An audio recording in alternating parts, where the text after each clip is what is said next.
Racing isn't easy, but experiencing it is. iRacing puts you in the driver's seat with the industry's leading sim racing game. Drive on laser scan replicas of the greatest racing circuits from around the world. Go head-to-head against other drivers chosen by skill-based matchmaking to ensure competitive racing at every level. Compete across all your favorite series. In officially licensed cars, engineered to deliver the most accurate driving experience possible.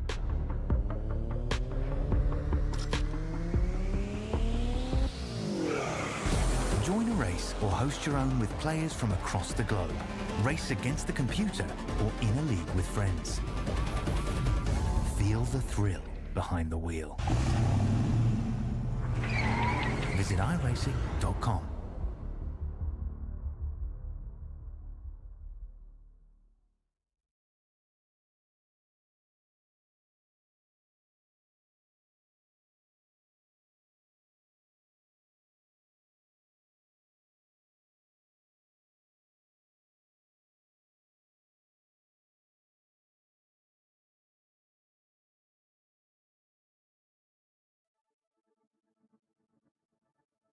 Hello and welcome, ladies and gentlemen. It is time for the GT3 Endurance Series, brought to you by Premier Endurance League. On your Sunday night here for 2 hours around Road Atlanta. A couple weeks ago, the Limited Series got their opportunity to get out there, and it was wild, to say the least. Now, it's the big boys' turn. Who is going to come out here, rattle it off, and take pole position?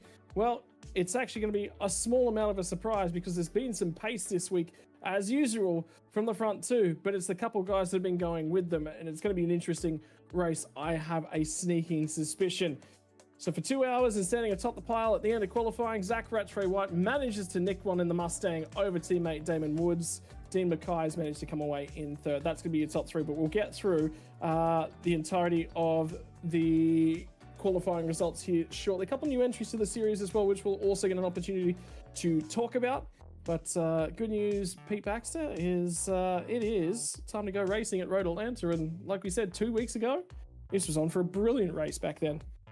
Wow, Scotty, absolutely great to be. Road Atlanta, one of iRacing's best tracks in my view.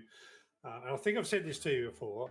It was the first track I ever got thrown into an endurance race. Right, and 30 minutes before that endurance race, I had to download the track and learn it. So for me, it holds a special meaning. We did finish that race, my mate Steve and I, but a special track, lots of ups and downs, lots of really tricky sections, some long sections, some tight sections, but that corner down the back actually makes a difference. Talk through the track and then come back to me, mate, and we'll talk about Phil Street. Yeah, it is a short and sharp layout here, and the debate will always rage as to what is a corner name, what is a corner number, what's a flag marshal post, and is a satisfactory corner number. That is a debate that rages on to the end of time. 12 corners labelled on the track map here for the 4.088 kilometers of the circuit here in Braselton, Georgia. Opened in 1969, and this track was opened in a right royal hurry. They needed an extra track in America. This one was thrown together really, really, really quickly and open, and then some upgrades came through to keep it moving on. Now it's plays host to the Petit Le Mans event that finishes the series for IMSA at the back end of the year. 10 hours worth of endurance racing action. That's been and done, which also means drivers have fresh setups available to them. 25 degrees Celsius out there in terms of track temperature at the moment.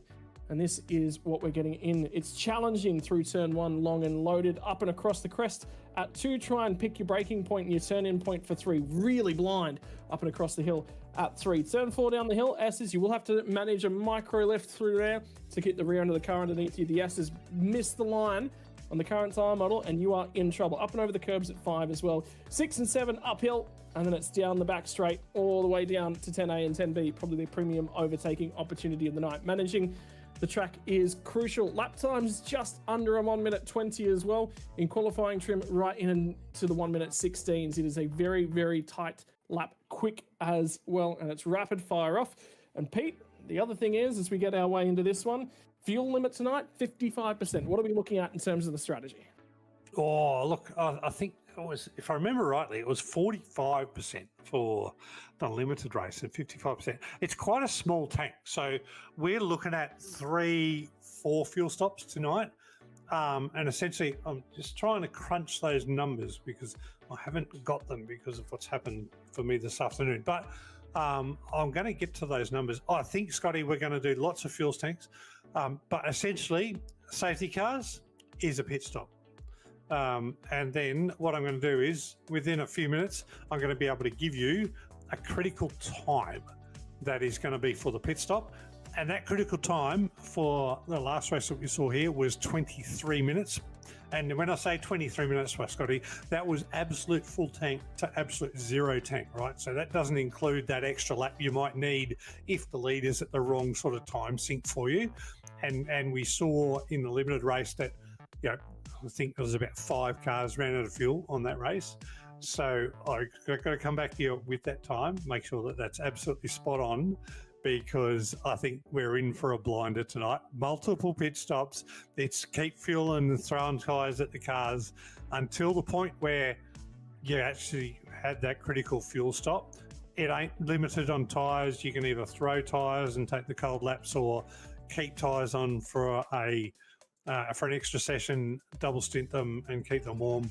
All good. So there's lots of those options, but I'm going to come back to you with the precise time as I keep working on those calcs now. Right, well, we are 4 of the 5 minutes through our warm-up phase at the moment, so we're coming towards the back end of the session. And confirmation, it is new driver on pole position. Zach Rattray White will take one away here from the front row. 1 minute 16.440. It would be 3 thousandths of a second. That would separate the Eclipse Sim Sports teammates. Damon Woods at the moment representing the international team of Door Esports. Dean Mackay has been quick, as has Andrew Scoredillis of late. These two will go head-to-head. Scoredillis had a challenging start to the front end of his last couple of races. We'll see if he can work his way back through. He won't have to this time because he's right up at the point. Eric Fenson enters the series for Entropy, and he's qualified rather well up to the pointy end of things. Sam Sutton will be sitting there and looking at half a second away from pole position and going, well, there's a lot of work out there to be found. Adam Hughes and Mia Rose. Good to see Mia here entering the series as well. She is listed under ST Racing Esports, also a Red Bull women's racing driver as well for Mia, so she makes the absolute most of that one. Lachlan Capel will finish inside the top 10 in qualifying. 1/1000th of a second between his Ford Mustang and the Mercedes of Stuart Ellis. We'll move back on to row number 6. The first cars outside the top 10. Owen Coleman's Aston Martin will line up alongside of the Ferrari of Stefan McCartan. A little bit deeper in the field for these guys. Also 8/10ths back from that pole position time. Ethan Bass and Dan Yeaman will line up alongside of each other, and there'll probably be a little bit of communication about who gets the advantage into turn 1, because who got the advantage on the grid was 1/1000th of a second. That's right, ladies and gents. Short lap times means the grid is close. Matt Webber, though, will be just ahead of Austin Edwards. These guys nearly a second back from pole position time, and 9.94 is how far back Austin Edwards was, back to 16th spot. Matt Arnold will be the first one outside the 1 second barrier to pole position from Jared Knight in 17th and 18th. Jared's actually had a pretty good season in the limited series thus far, but not working so well here in the Open. Angus Lawford will be from Stuart Shaw inside of the 20. And we'll get back outside the 20. I believe we have ourselves 30 cars to get through in the GT3s here tonight. Adam Jepson from Brad Coates outside the 20 as well. Brad will probably not be too happy with that qualifying performance. He'll think there's a fair bit more in that car. Nathan Tapp from Trent Allen on board the Lamborghini. We'll hope that he can do a little bit better than Leith McClimate in his Lamborghini endeavours. And Vinnie Newen will line up alongside of Terry Marsh down towards the tail end of the field now. 1.7, 1.780 and 784 thousandths of a second behind. Then we get back to Dylan Shepherd, who will be the lone car on row number 14, before we get back to Leith McClimate, who will round out our 30. That is the 30 cars in operation here, ladies and gentlemen, for the race here this evening. And big shout out to everyone watching along at home. Hope you're all enjoying us. Hope you're all settling down into perhaps a dessert, although this track is indeed just desserts here tonight. Perfect track conditions, Pete. Oh, it is. It's beautiful track conditions. It's like, I mean, there's no rain coming. It's dry. It's a 2-hour race. What more do you want as a race driver? A fabulous track, clean car, fresh tyres, lots of fuel. Actually, they don't have lots of fuel. They've got 55% of fuel tank. But you know, enough fuel to go out, race some dudes, have some fun, and come back. And I'm looking at it, Scotty. I'm almost there with that critical time length. I'm going to get to you that very, very shortly with that. But I tell you what, I'm really looking forward to this, because I think what we're going to see is. Actually, no, I'm not going to predict what we're going to see. I suspect we're going to get a safety car, 1, maybe 2. If you're smart, you just got to stay in it until sort of the last hour, probably the last 40 minutes, and then it's really strategy on and game on. So, anybody who does anything silly in the first sort of an hour is probably going overboard, to be honest. Yeah, it's good to see as well. Mia Rose out there and participating. Got an opportunity to meet her back in 2024 down at the FIA F4 challenge. Sorry, it wasn't a part of the FIA F4 challenge. At that point in time, she was actually participating in Assetto Corsa.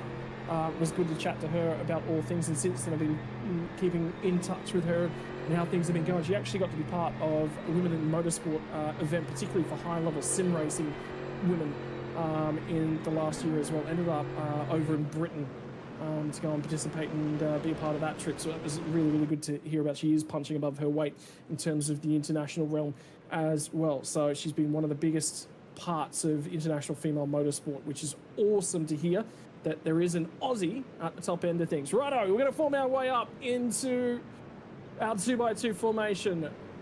Safety car is going to come off. Zach Rattray White is going to lead us to the green flag. And settle yourselves in, ladies and gents. 2 hours worth of racing. Like I said, if you need dessert, go and grab it right now, because Rattray White has put the pedal to the metal. And we'll launch our way off. Not getting such a great start was Andrew Scordilis, and it's left him a little bit vulnerable. Fenson was going to have a go at him, but have a look at the Mustangs. The top 8 positions are just all Mustangs at this point in time. Adam Hughes is trying to have a lob up the inside. 3 wide as they run to the crest of the hill. At this point in time, Sam Sutton's on the outside. 3 wide into turn 3. They do get through there. Sutton's going to lose 2 spots to Hughes and Rose, just barely, as they crawl down the hill. It's a +1 and -1 for Mia Rose on the opening lap. The front 5 make a bolt for it as they all had clear air.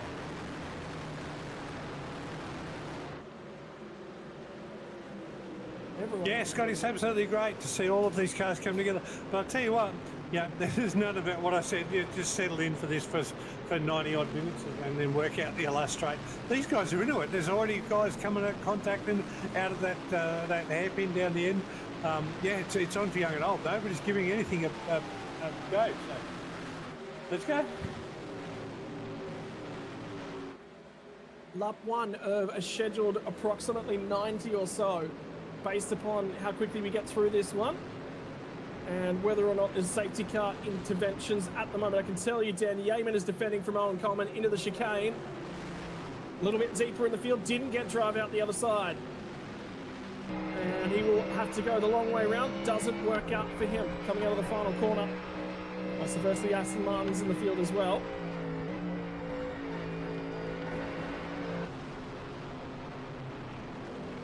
For now, settling nicely into a rhythm. There is a car off. It's Stuart Ellis, I think, who just went off in the Mercedes at turn 1. So car not quite underneath him, and he's lost a few spots. Not looking like there's damage or any contact on that car as we wind our way up the hill.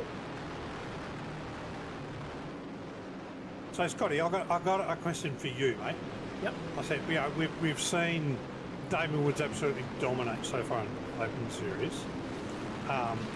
Zach Rattray White, had a good run last time. Who are you expecting to come out on top tonight? Well, I reckon Damon's going to sit here, fuel save, and I reckon he's just going to overcut him at the pit stop. I think that's what it's going to come down to. So I don't think it's going to be even relatively all that close. But we will have to see, because he'll just be sitting there, he'll be watching, he'll be waiting, using every opportunity and every advantage that he personally has, and that's the problem. I mean, it's the easy pick, but it's the easy pick because of how quick he's been. And to be honest, everybody who's watching this would say, hey, Damon Woods is out there and everybody else is racing for second. That goes on his I rating and everything. Yeah. But I've got to tell you, some of the other drivers, Dean Mackay, Zach Rattray, they're out there, they've been driving fast, and Yeah, what we don't know is we don't know that random factor of a safety car, and you've got to get it right at the time. So, so we'll see. We'll see what happens. Eh? Well, just keeping an eye on, again, we were looking at Mia Rose earlier on in the lap. The big thing I noticed from her was the handiwork that was going on at that point in time. There was a lot of slide catch, slide catch, slide catch, slide catch, which is generally not the way current generation GT3s like to go about it. At the moment, what it's provided is an opportunity for Dan Yeaman to try and get up the inside. He's got a lot of straight line speed on the pair of these guys. He's going to go past the Aston and give him a big old whack on the way through. He'll get past Rose as well. Clears the pair of them down to the chicane. Big send from Owen Coleman as well. So Rose was inside the 10, just now on the outside, and now there's going to be a queue of cars lining up. Something's happened to Mia Rose as well. She's immediately into pit lane. I don't see a penalty for her whatsoever, but there's something not quite right. I wonder whether or not she might have left a qualifying set on. Oh, if you're pitting after 2 laps, that's every chance that you forgot to change it. You can see a little bit of a cheeky smile on Mia's face on the screen there. So maybe she's picked up, or we've picked up what she's done. Yeah, look, essentially, I think it's a 3-stop race. It mightn't be a big deal, right, tonight. Yeah, we're looking at a 35-minute critical lap time, so that's 35 minutes to go. Yeah, Mia might be saved by that. So Mia might be saved by the fact that she's now on critical time. She's got to go to the end of these fuel tanks, right, for the whole race, but she's still okay. If she's done that mistake, it's just going to make it look like she's well and truly behind everybody. But if she gets a safety car, Scotty, she might be actually well in track. She might get the advantage for us. She's stopping going, so I'm just wondering. The car's actually, you know what? The car's crowded.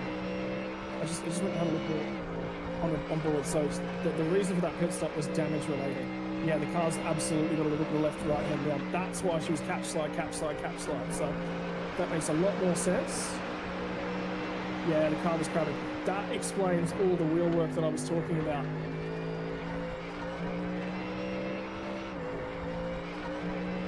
Was she perhaps involved with Stuart Ellis all the way back when he went wide at Formula 1?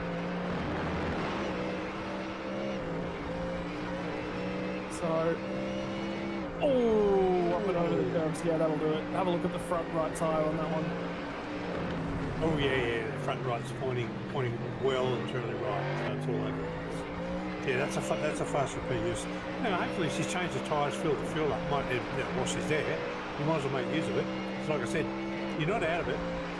In the safety car, you actually might get advantage from it.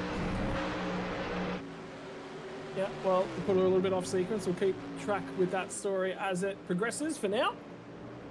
Meantime, have a look at the orbit drop bear guys working together a little bit up at the point. Having a little bit of a settle in. Dan Yeaman and Owen Coleman still having a crack at each other.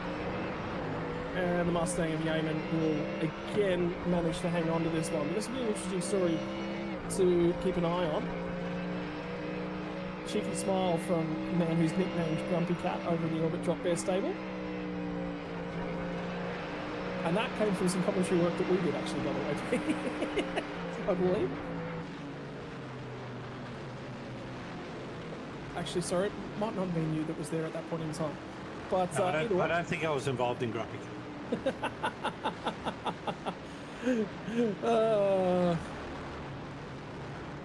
Either way, he's got the advantage at the moment. I was just keeping an eye on Coleman, made no gain on him. Keep an eye on this Mustang in a straight line. Have a look at the advantage as they come off of this hairpin right here, and then have a look at this Mustang just take off.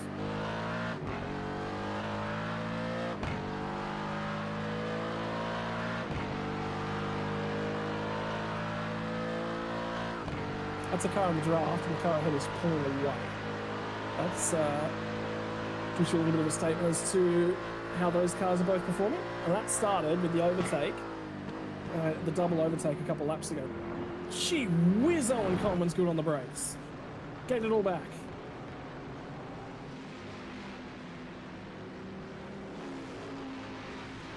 Yeah, well, Scotty, there's always been a bit of a question mark on the Aston Martin. So, you know, and BOP's being adjusted, as I've seen tonight, like the top 8 are all on Ford Mustangs. you got to ask yourself, is that just driver or is that car? Anyway, so we're back into it. That was 3 wide. Oh. Up and across the top of the hill, and Matt Webber's going to rejoin the racetrack directly across it in front of Dylan Shepherd. And there's a little bit more that'll go on and be a part of that one. And something else has just happened to Austin Shepherd as well. So this was all at the kickoff before any of this sort of escalated. So keep your eyes on the Porsche. And then everything else that we just witnessed afterwards is in behind it. The safety car's going to be called, so we'll get an opportunity to review these replays. So Webber's there on the inside, just backwards into the wall, and then it's 3 wide up and across the crest of the hill. And that's Dylan Shepherd just getting tangled with as Matt Webber got ricocheted across. It was actually very, very lucky from Matt Webber for it not to make the barriers. Yeah, that was very unlucky for Dylan Shepherd. I mean, the rest of it were guys driving against each other, but I think for Dylan, he just sort of came across an accident. He had no chance of avoiding, so really, really unlucky there. Well, he would have known that car would have spun across his nose, so he knew where it went. It's just where it was going to pop back out the other side, I think he wasn't 100% sure of. And just give you an update of everything else that's going on. Just keep your eyes on Lordship. So watch where this car goes. Yeah, he knows where it's gone.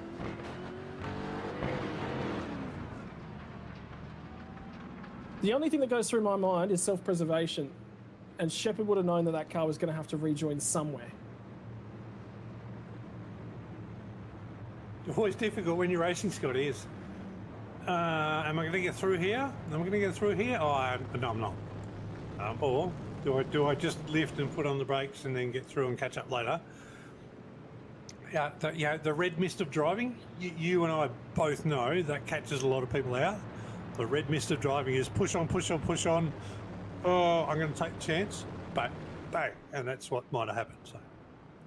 So update as well. Andrew's got in this black flag speeding on pit lane entry, and we have also missed, in and amongst everything that was happening in the middle of the field, there has been a change for the race lead. Damon Woods has assumed the lead, but there's a very interesting split in terms of the strategy here, because Adam Hughes was the first car to come to pit lane. He's popped back out in 18th spot. Now, it is only going to be about 10 minutes worth of fuel gain.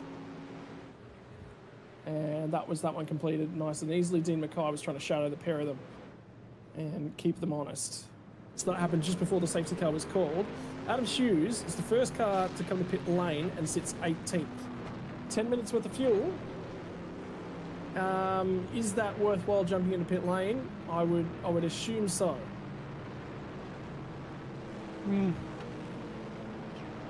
I think what we're going to see play out is if the leaders, so Damon, Zach, Dean, can pull out and pull time, 10 minutes worth of fuel is about 7 laps worth of fuel. So that's essentially sort of 5 seconds in the pit stop.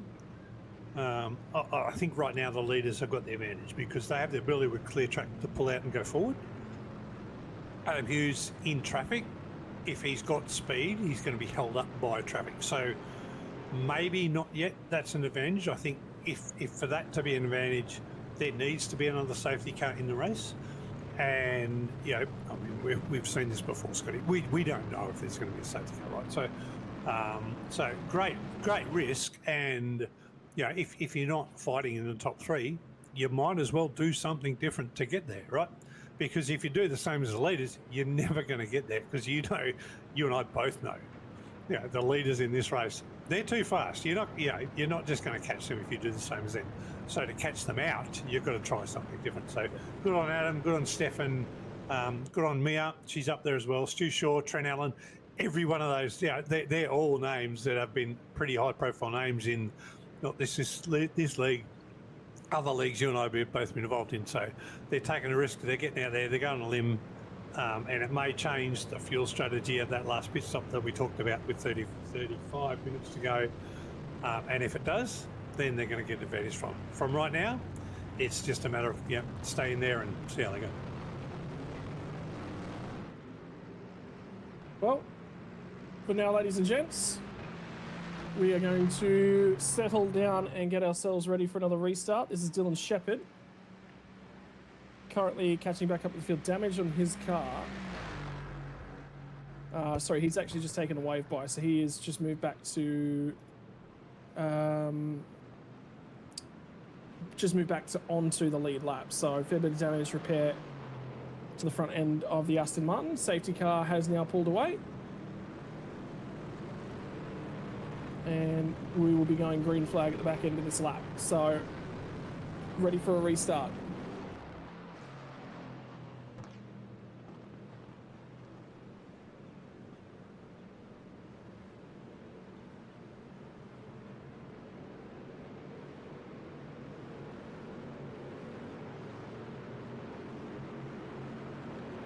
And we're set for a race restart here. And Damon Woods is going to pull us away as we get to the crest of the last hill and look for a little bit of a launch. 15 minutes into this one, looking for a little bit of tyre temperature as we punch on into the first stanza of this race. How is Adam Shoes going to go with cutting his way back through the field on the restart? Did he take a couple tyres as well, just to bank them up, get them out of the way under the safety car? Wasn't a heap of fuel. It was quite a short stop, so you would expect might not have taken them, although one right. Oh, the car spun out, by the way. Nathan Tapp is backwards and into the barriers, unfortunately for him, and there's a rear wing off that car, and that is cold tyres on the restart, catching one driver out. No, Scotty, we saw that at Watkins Glen, more so with the limited series that cold tyres caught people out, but not so much in the open series. So really surprising tonight to see Nathan have that in the S's. It wasn't even after the S's. I would have expected cold tyres would get people at the end of the S's where they sort of hit that inside curb, come off the outside a bit, maybe get the sand and go on the sand trap. So, yeah, cold tyres really early on. What I noticed from everybody else, quite a subtle restart. I think it was a case of Damon was just sort of, got the restart on the downhill. Everybody else kind of has settled in, and there wasn't really a lot of aggressive overtaking attempts into turn one from the majority of the field. So I think the majority of the field right now is just sort of settling in for the race. They know it's a 2-hour race. This open series, they're a little bit wiser, a little bit smarter, and they're getting there. There's a big moment for Adam Shoes on the run out of turn number one just then as well. He had just a big old moment. This is what happened to the car that was in the barrier. And it's down at the back end of the field. I think it might have been, it wasn't Terry Marsh, it was Nathan Tapp we were talking about. He's had another incident at the moment. Where is he parked up? He's parked up on the inside of turn 6, which you'll see, that's him right there. That's as far as he's managed to go. So it was down through the S's, and now he's parked up here, and this prevents another tricky moment, because there'll be another safety car. That did not take long. Okay, Scotty, now the real question is, do all of those who didn't pit on the last safety car, do they pit this time? I've got to say, I think we're going to expect them to pit. Well, they're 17 minutes into the race. They're about half tanks. They've kind of got to pit. I mean, like I said earlier, I think it's such a fuel limited race right now, and 35 minutes to go is the fuel limit. You just got to keep topping up, and you don't have to throw tyres, but just keep topping up when you get a chance. There's confirmation. Front 3, front 5, 7 have all come through. On Coleman's the first taker. We'll come along with Jared Knight. This gets them reasonably into the race. So it changes things just again. I wonder, I was kind of expecting Mia Rose to probably come into the pit, because again, she's off on the back foot, out of sequence. Why not grab a little bit of a strategy advantage of some description? Although I think, Stefan McCartan's actually come back into the pits. He would pit in the first cycle, and he's going to come back again. Okay, I reckon what I'm saying, Scotty, is the top 12 have all stayed out still. So we're talking Damon Woods down to Brad Coates. They've all stayed out. None of them have come in for the pits right now. So that top 12, they are doing, we're going to drive We're going to pit when we need to. We're just going to drive. And I think what we're seeing now, right now in this race, is we're seeing half the field going, you know what, we're at the back half of the field. So what we're going to do is we're going to come in and we're going to keep filling up, keep changing tyres. Yeah, they may or may not change tyres, but we're going to keep filling up and keep getting that fuel, and then let's go and see if we've got an advantage. You know, doing something different may get us to the front. And potentially, Scotty, I think we might see a surprise if we've got half the field on one strategy, half the field on another. We get close to our 35-minute critical lap time, and then we got that half the field that's been running at the back. They're going to put half a fuel tank in, and potentially at a safety car, that might jump a whole lot of spots for someone. That was the moment we just saw on that one for Adam Hughes. Remember, I was talking, there was a moment for someone, like, it was Adam Hughes that had it as the run into turn one. Vinnie Nguyen was the frog leap car. He managed to get the jump on. So it was Stefan McCartan was the other car making their way through. They just sort of brought Vinnie Nguyen up a little bit. So this is right on board from Vinnie Nguyen and his McLaren. And he goes through rear end of one Mustang, pulls to the inside off Stefan McCartan. A little bit of a draft, see if he can't bring him through. And look at that. Big wobble as he tipped it in, got the curve on the inside. Now, I can also tell you something else I've been monitoring is Dylan Shepherd's progress, because the reason I thought that I'm monitoring his progress is because he's had damage on the front end of that car from the contact with Matt Webber. That car is back to brand spanking new, so he's taken the last couple of cautions to work at damage over time, and a fast repair still up his sleeve. So it was a chunk of damage on that car, but not enough to make him go, yep, I need to eject and take that backup car, if you will. No, absolutely, Scotty. And you know what? A driver who can think like that and say, you know what, I'm going to use as much pit time as I can, come out, catch up on the safety car, use a bit more pit time and get those repairs done without using that. My car is sincerely, I can't say that word. Yeah, damaged. And we need to think the box. I think Dylan's done a wonderful job, and in the long term we're going to see how it goes. But to not have to use the fast repair, but have a repaired car, good on him. Yeah, and use those two safety cars. That is really smart racing from the back of the field. Yeah, and we see in other series, guys like, Scotty Brett O'Brien does it in, V8 vets all the time. If he's at the back of the field, he's going in for, extra fuel and things like that. And, they end up with good results. So good on Dylan. Let's see how that goes. There's no doubt on that. Righto, wave rounds have been completed. We might just have the ability. Safety car's about to pull away from the field, so we are going to be going green flag this time by. Woods will still have control of field. First driver now with fuel on their car all the way up to 13th spot.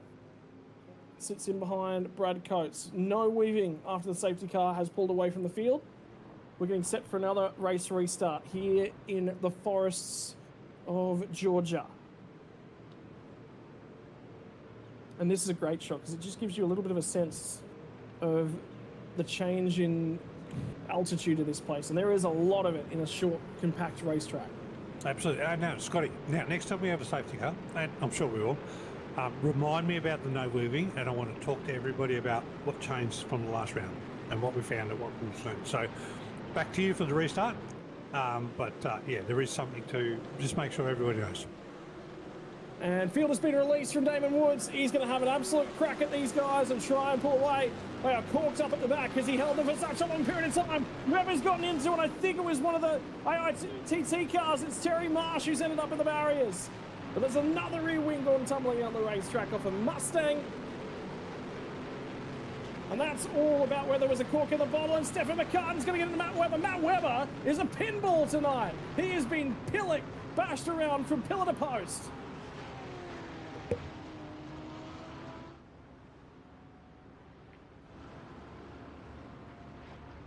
And Matt Webber is going to get rolling once again. And it's all kicked off in that midfield. But for the meantime, we will stay green. McCartan's been rotated. I think there's a lot of damage on Matt Webber's car. And I think he's already burned his fast repair as well, so that might be him done for the day. Yeah, very well could be. I mean, you know, if you have a use your fast repair and you're back in for another crash, then yep, you're done. And I think we just had confirmation Matt Webber has used his fast repair, so that might be a tough night out for Matty tonight. But Scotty, do we need another safety car straight away? No, I don't think we necessarily need to. What's going on with Eric Fenson? Why is he parked up there? Something drastic's gone to him at the final chicane, and his rear wing is now missing. Remember, he was up at the pointy end of the field as well. He's in the top 5. Yeah. So something going on there. And he'll have to come back through pit lane for his spare car.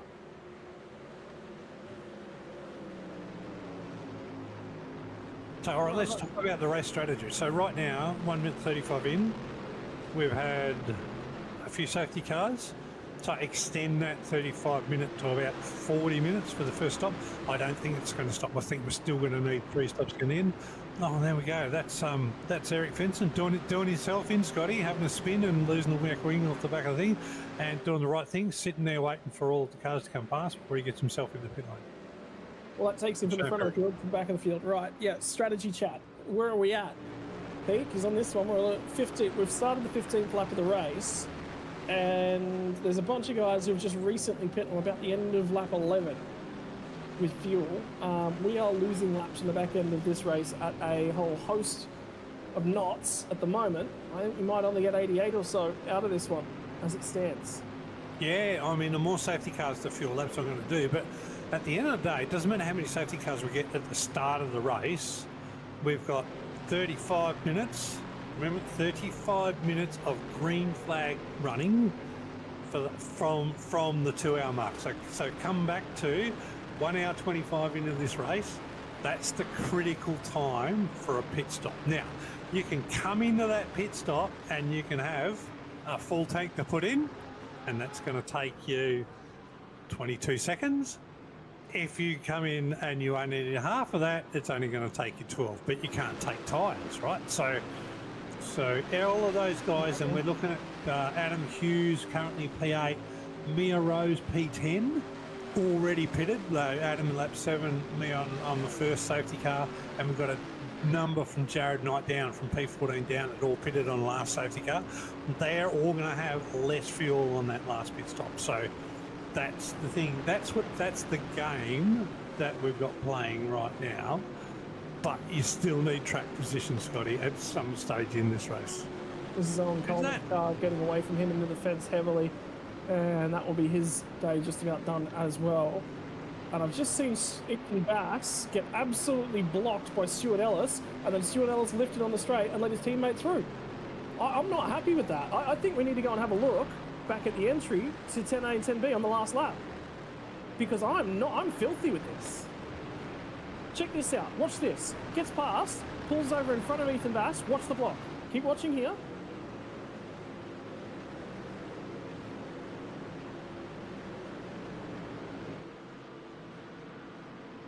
And then watch how early he brakes. Watch how early. That's not on. That is absolutely, to me, not on. That is tinkering with the race result, and I am unhappy with that. Okay, Scotty, I would put that down to race manipulation, and that's something the rest of the probably needs to have a look at. Yeah, I mean, that is not pure racing. That is blocking a competitor for a teammate to come through. Yeah, look, there's no team orders stuff in the rules, but there is a paragraph about race manipulation, and that is something that needs to be looked at. Look, essentially, we love having teams in this sport, but even though you're racing against your own teammates, but you're still racing. But to put somebody else out for your own teammate, and to race unfairly, and I actually thought there was an extra move under brakes there to actually block that person. So maybe it's a blocking penalty, maybe it's something else. At worst, there is a race manipulation, something to investigate. But I don't think anybody's called that in though. No, they have. It was more that went into it because there was an exit off of turn 7. I don't know if you saw Ethan Bash's headlights in the middle of that were flashing. So anyway, we'll come back to great question in the YouTube chat, Scotty. Does the fuel limit also apply to the safety car? Are going to need fuel soon. To be honest, no, it doesn't. The safety car does. Whilst all the other race cars have a 55% fuel limit tonight, the safety car has a 100% fuel limit. So no, it doesn't. But also, every time the safety car comes into the pits after coming out, it does get to refuel and put a new set of tyres on. So no, there's no fuel limit on the safety car. Here's Ethan Bash. So I said there was more in it, and with contact, so Stuart Ellis has hit him, then running to the edge of the road, and then blocked him. No, not on.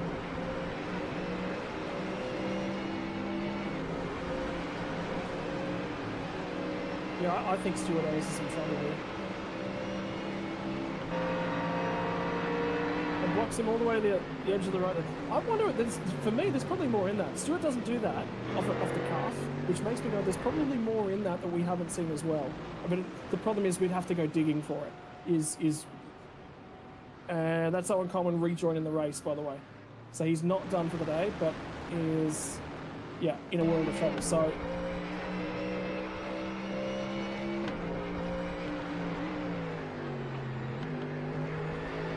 either way, we'll settle in. Drama and controversy swirling. Mia Rose having a go at the moment at the rear end of Ethan Bass.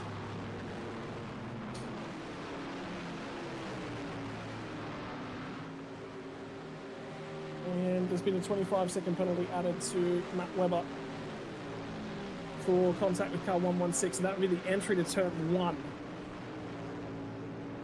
And here's Mia trying to have a go at Ethan Bass and can't get there. A moment, but she'll look for the switchback, and now Ethan Bass is going to have to cover her as they run out of the last couple of corners.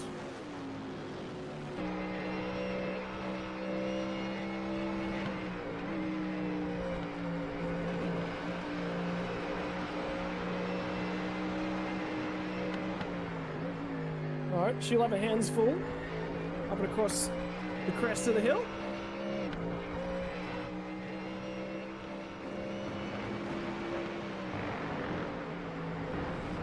Moment working hard to keep Ethan Bass honest, and Bass has not got a great run, and now a hole's open to the inside. He's going to squeeze it all the way to the edge of the road. Now he's going to end up on the outside at turn 6 and at turn 7. Rose might have this one complete. He looks for the switchback and the drive out. Rose got great traction off the corner. Did you see that? A little bit of a smile, a smirk and a nod of, I think I might have got that one. That's Mia Rose congratulating herself on a job well done, and I think she deserves it. Mate, that wasn't a small smirk and a nod. The teddy bear in the background jumped up and went, yeah, that was such a cool move. How good was that? I mean, Mia was snagging it so cool and just driving with such precision. You know, there's very little steering movement there, and that's one of the things you look for race car drivers. If you're all over with the steering wheel, you're doing slow laps. Mia's just doing that so cool and so smoothly. That is so great to watch. And Ethan's now going to come back at a go at 10-8. Dive at turn 1 as well. Not quite there. No room needed to be left, but Mia slides the car through turn 1. Now it'll come back through, and it'll cost. Matt Arnold's going to get involved as well. Gets down the inside of the run between 2 and 3. Job done for him. So what was looking positive, and it wasn't a move to try and take that position away from Ethan Bass. It forced the unforced error. A little bit of a jink, a little bit of aggression, a little bit of using the rearview mirror, and as you just see her, a little bit of a chat to herself, a breath to calm down. Working hard tonight. Yeah, absolutely. Focus, Mia, and you've got this. Got it. Yep, good to go. Righto, settle into the race. We are already half an hour through this one. Tick the first quarter off. Dan Yeaman up and inside the top 6 at the moment with Adam Hughes quickly starting to track him down. Remember, pit priority as well, strategy priority from Hughes as he drives his way. Mia Rose gets the spot back from Matt Arnold. Now going to have to go chase down and work on Ethan Bass as well. 3 wide just about in the background as Dylan Shepherd trying to overtake a few cars. He's going to pick off Adam Jepson now. The next car for him is going to be Brad Coates out of the final corner. So after being just about on a trailer, and the way out of here is he gets great drive off at turn 1. Yeah, not far enough up for a dive at turn 3. Yeah, Scotty, I'm looking at the time now. We're getting now to 35 minutes into the race, but we have had those few safety cars, so I expect that to be extended by a lap or two. So I reckon in about 2 more laps we're going to see the leaders and those who haven't pitted come in. That's where we're now going to see 2 different races now. We're going to have effectively 2 cycles because they're about half and half in these cycles.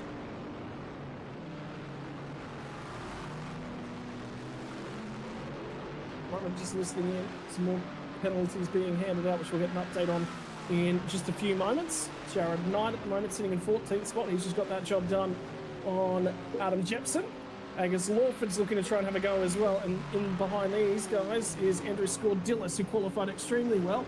He's been on the back foot after a speeding and pit lane penalty under that first safety car. So he's had to come from the rear of the field.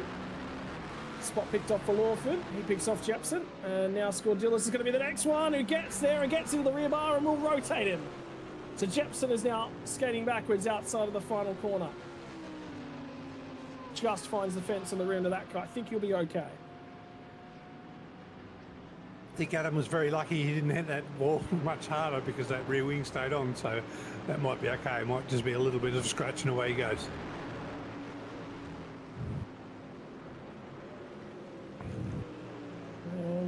Instantly, there's tyre tracks there. Was that from Nathan Tapp when he went in on his adventure?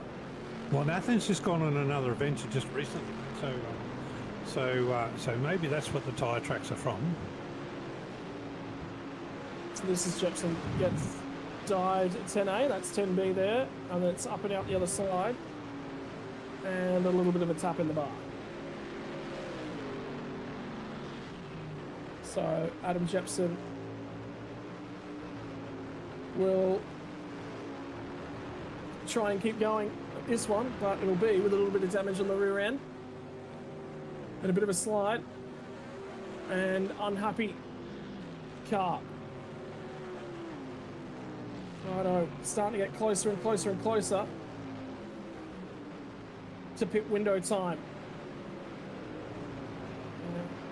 This will be an overtake for Mia Rose as she finds her way past Ethan Bass, and Ethan outbrakes himself into the chicane. Bit of a slowdown to serve, yields that one and lets it all go.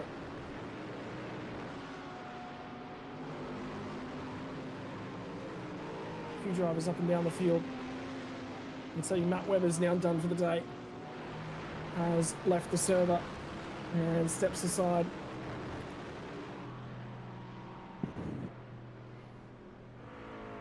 Hey Scotty, I've just went and had a chat with the AI Double T guys, and it's really interesting. Just inter-team, right? Brad Coates hasn't yet come in for any of the safety cars. No pit stops. You know, as far as he's concerned, he's on the strategy. He's on the number 1 strategy. You know, and the back runners, you know, they can do what they want. Stewie Shaw, he's about 5 spots behind Brad's. He came in on that last safety car on lap 11. So intellectually, they got no idea what they're doing, which is quite funny. But essentially it's like split it, see where we go, and say, hey Pete, make it sound good. Hey, it sounds cool, and it looks really cool because we got no idea what you're doing, and now we know nobody else does either. So that's really cool.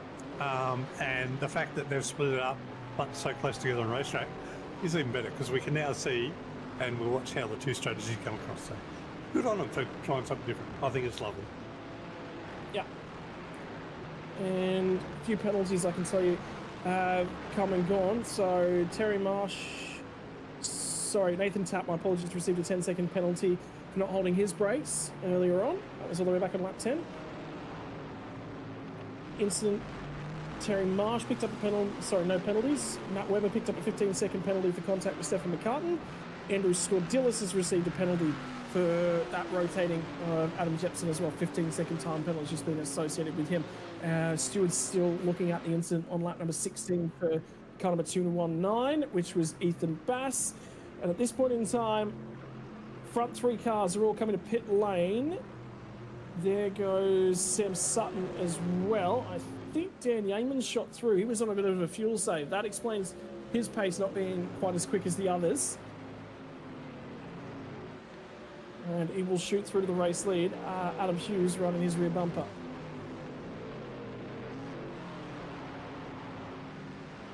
And we're looking at a mixing and matching of the strategies at this point in time. 38 minutes into the race when everyone's come in who hasn't pit for their first stop. Nearly gets us to that 1/3 race distance marker. Do you know what? I actually think these cars might actually be on the preferred strategy at this point in time. If they'd have made 40 minutes, it changes a little bit. But I don't think we've made far enough into the race for them to get home. Another car off into the weeds and with damages Stuart Shaw. As he's backwards at this point in time, that's at turn 5, so that could be up and across the curbing there. And that is Damon Woods rejoining just in behind Stefan McCartan in 13th spot. That's not traffic on the road, that is 4th position. He will have to overtake Stefan McCartan. No, Scotty, and yeah, I just jumped out of the chat with Dean Mackay. He was running P3 just before the fuel stops. The fuel stops we've just seen are those cars that have run all of the race without any safety car stops. Let's call that Plan A. And Dean was, yep, I'm on Plan A. Let's see how it goes. You know, that doesn't say he ain't going to change to a Plan B, C, or D with a sort of alternately placed safety car at some stage. But right now it was, I just want to keep running this down. I'm going to go as far as I can in the fuel tank. I'm just going to, minimise my pit stops and then see how we go in the race. But as we're seeing right now, and you just mentioned it, those guys that are sort of out of sync with everybody that's pitting under the safety car, they're going to come out to, and they're going to get themselves into traffic. And the traffic is not lap traffic, so they have to overtake them legitimately. Scotty, you and I both know there are really only 2 spots on this track to overtake. Otherwise, you're taking massive risk. And someone like Damon Woods, who's got speed, is going to be held up because there is actually very few spots to overtake on this track. Yeah, and now he's already caught Stefan McCartan, so there was definitely no tyres taken for the driver of the number 56 at that first pit stop. Sorry, my apologies, driver of the 25 at that first pit stop. As he chases down Stefan McCartan. That is Stuart Shaw on the inside of the racetrack, letting a few people go after his issues. I can tell you the rear end of that car is looking fairly second-hand at the moment. He might be thinking about the pit stop here in the very near future. Perhaps throwing some fresh tyres at it. In the meantime, Woods thinks about a dive on Stefan McCartan. Doesn't make that one happen, but he would be thinking about progress, and he got good drive off of 10B as well. So this was about setting it up down at turn 1. And McCartan's car looks a touch faster in a straight line, but it's slightly less compliant. Yeah, but here's where the race smarts really come into it, because essentially Damon's not racing Stefan Woods tonight. Damon is racing Zach Bradway-White, and he's racing Dean Mackay. So he's racing number 17, he's racing number 1. Those 2 cars are still behind him. They've all got to get past Stefan McCartan after the pit stop because they're all in the cycle. Does Stefan recognise that he's not racing Damon tonight, or does Stefan race Damon? Because that is what actually makes a difference in a lot of these races.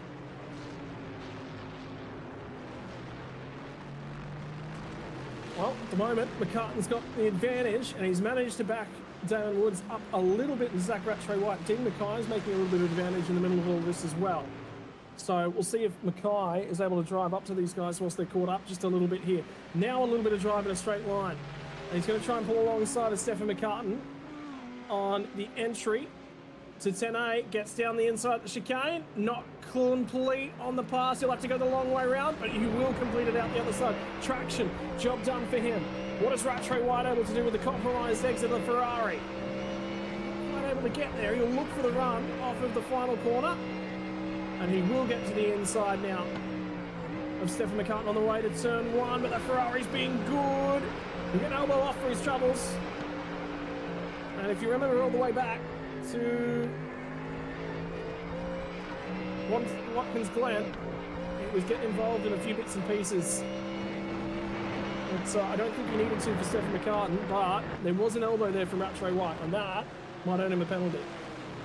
A little bit of an elbow, as long as he left him enough space on track, and it's something we haven't seen quite yet on the broadcast. If there's enough space on track for Stefan, then I think Zach will be fine. But like I was talking about, you've got to know who you're racing, Scotty. I don't think Stefan's racing Damon Woods or Zach or Dean Mackay tonight. He's in there with them on track, but I think Stefan Mackay, he's racing Trent Allen, he's racing Austin Edwards, and he's racing Vinny Newell, right? So these are the guys that are on the same strategy. They're the guys he's racing right now. Damon Woods, Zach Ratway-White and Dean Mackay, they're kind of just a step above Stefan right now in the race and not his race. So is it smart to not hold them up? Because essentially, if you're blocking them, you're slowing yourself down anyway, and then you're slowing or increasing the time it takes for you to get to the checkered flag, which is what racing is about. So this is where race smarts really come into it. And someone like Stefan Smart, he's got a lot of race smarts. I know he's got a lot of race mates. I think what he did then with Zach Ratway-White is once Damon got past, he didn't really fight Zach. He just let Zach go. And all Zach needed to do was give him that little bit of extra space to come out. And then Stefan can slot him beside, stay with Zach and try to follow them as much as he can. But he's not in that race. That's my view.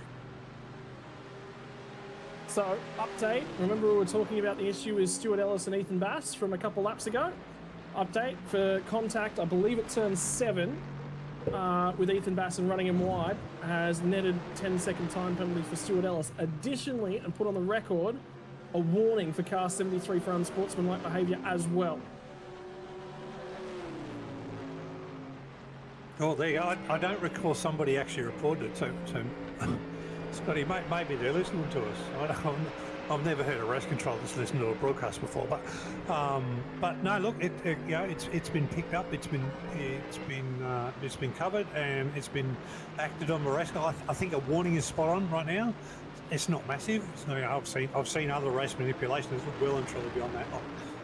Cars stopping at a time where people are out of cycle for pit and making significant advantage for their teammates. I don't think that's it, but so I think a warning is quite important.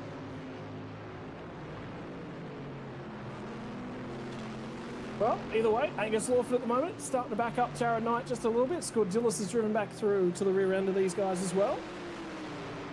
And here's the opportunity for all three of them to go to work on each other. This is for third, fourth and fifth on the road as it stands, but will it be these positions on corrected fuel strategy? We have to watch and wait for that one. We are now past 45 minutes into the race.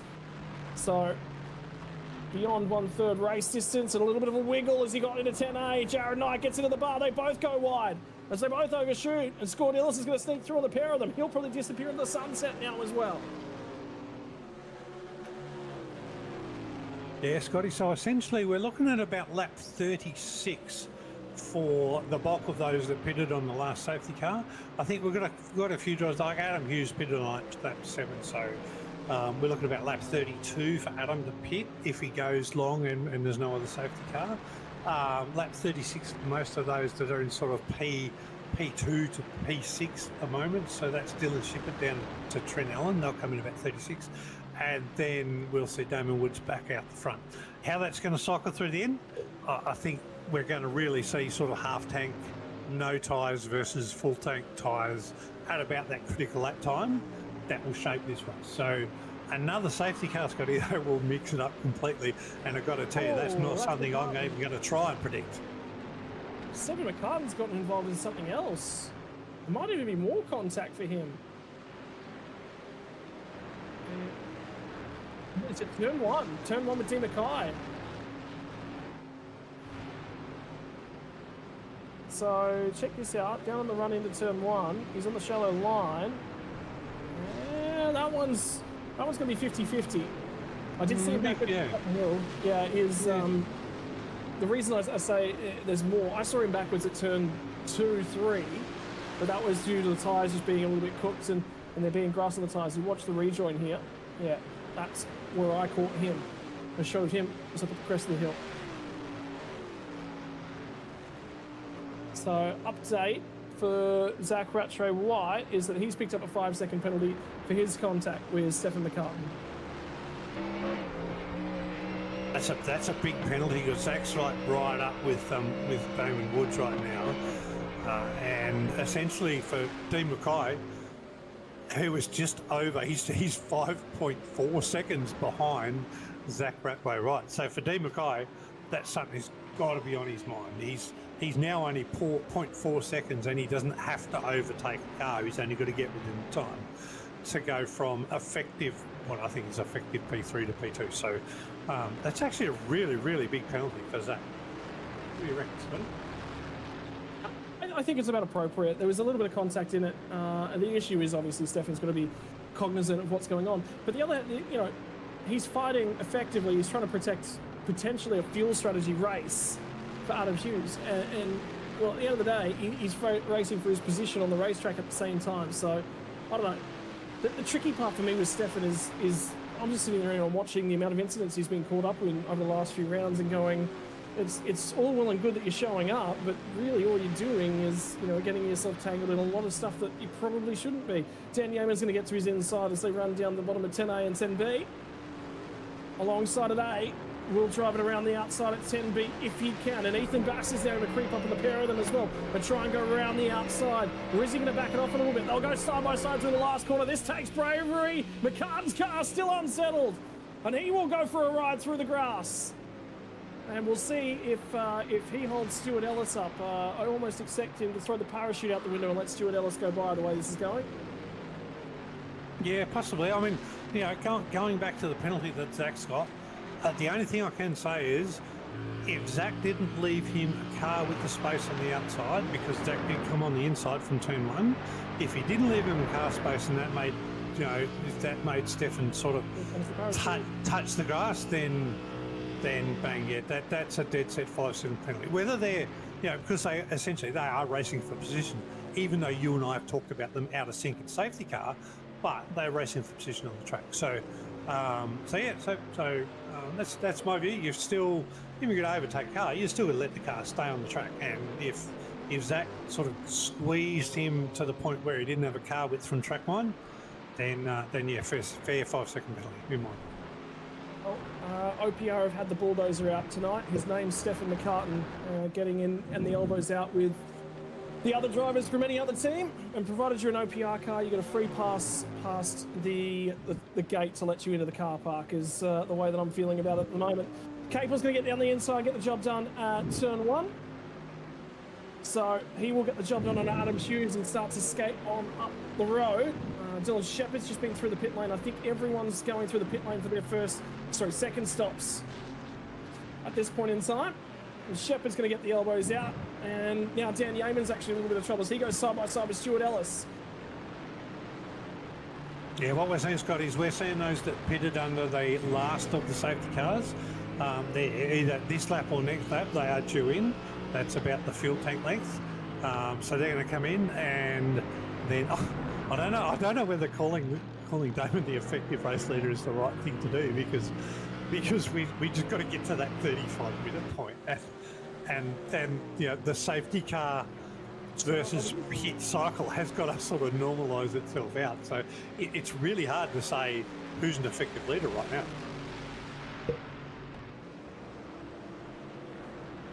And Ethan Bass will go sailing on down the inside. So I thought it was Dan Yeaman at the start of the lap. It was Ethan Bass,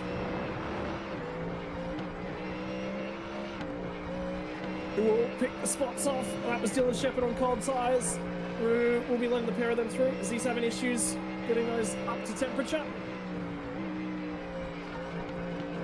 Oh, something might have happened between Andrew Scordelis and Jared Knight. Both of them are falling through the timing sheets really, really quickly. So I might go and try and see if I can find out what's happened there.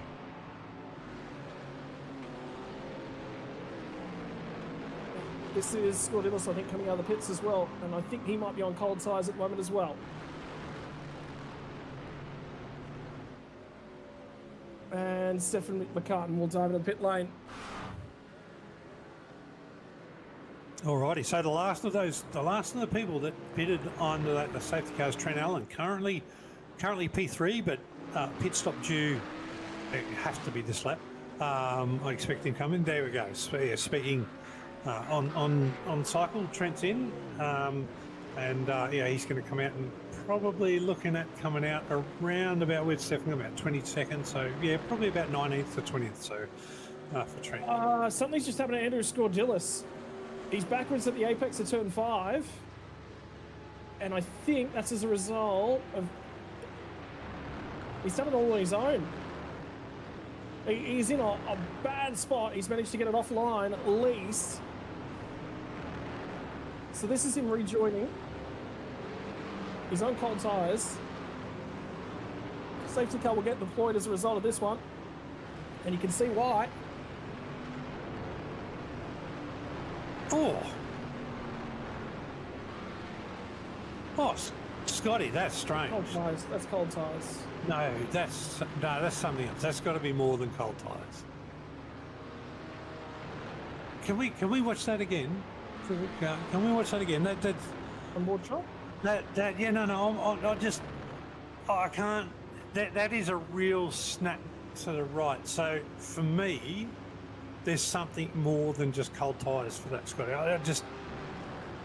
That is cold tyres for me would have had, you know, a bit of understeer and maybe sort of steering and then a throw, but that was like didn't look. It just seemed to be like a rear lockup that threw the car around. So really strange.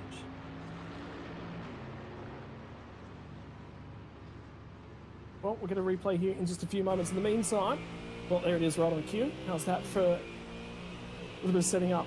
Comes down through, bounces across. Yeah, that's going to be cold tyres. He 100% took fresh tyres at that last pit stop.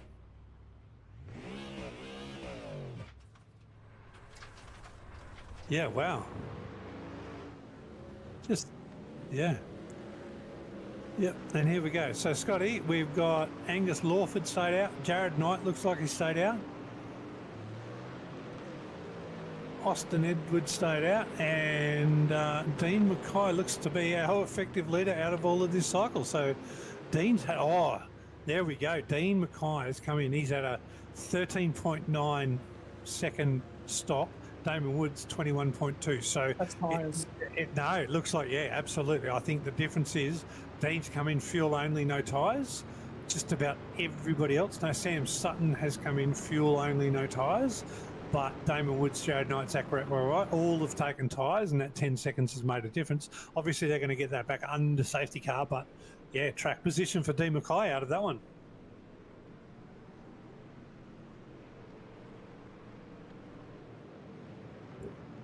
Well, safety car just before the 1 hour marker means that make it SUDSPEED safety car number 3.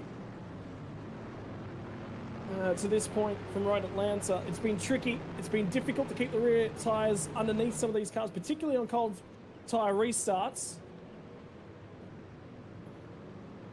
And at this point in time, there'll be an opportunity to take a breather, potentially heat some tyres back up and see how we go. No, and this is a really interesting time to take a pit stop, Scotty. So for those that haven't, you know, they're probably not going to like it right now, what I'm going to say, because if you're taking a pit stop now, you've only got one left to go for the rest of the race, right? If you haven't taken a pit stop and you're sort of more than about 6 laps into your stint, then you've still got 2 stops to go. Significant disadvantage, 1 stop versus 2 stops. So it's with 1 hour and 3 minutes to go, it's a must pit stop as far as I'm concerned. Anybody who hasn't, I think it's a really big risk. I don't even know if a safety car is going to save them.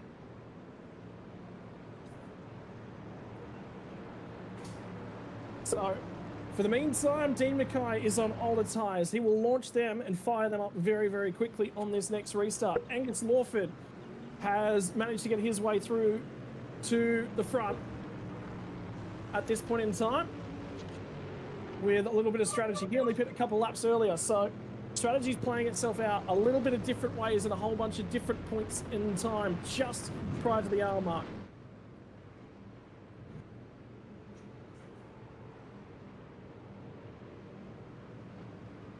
Oh, now, Scotty, I was going to say what I had to talk about. So at Watkins Glen, there was some discussion about weaving under safety car. And what we found in the PL rules was the rules were written that said when race control said we were going to restart at the next lap, all of the weaving must stop, and that happened quite early in the lap. Nearly all of the drivers, when that announcement happened, continued to weave. At the announcement that the safety car would move to pit lane and the leader would take control, all but 4 cars stopped weaving. And so in conjunction with race admin, all of the penalties were disbanded for the night, because the difference between the rule and the intent of the rule, the intent of the rule was to actually allow warming up until the point where the safety car left the field. So the difference between the intent of the rule and the application of the rule, or the writing of the rule and the application of the rule, meant that there was confusion in terms of who got a penalty and who didn't.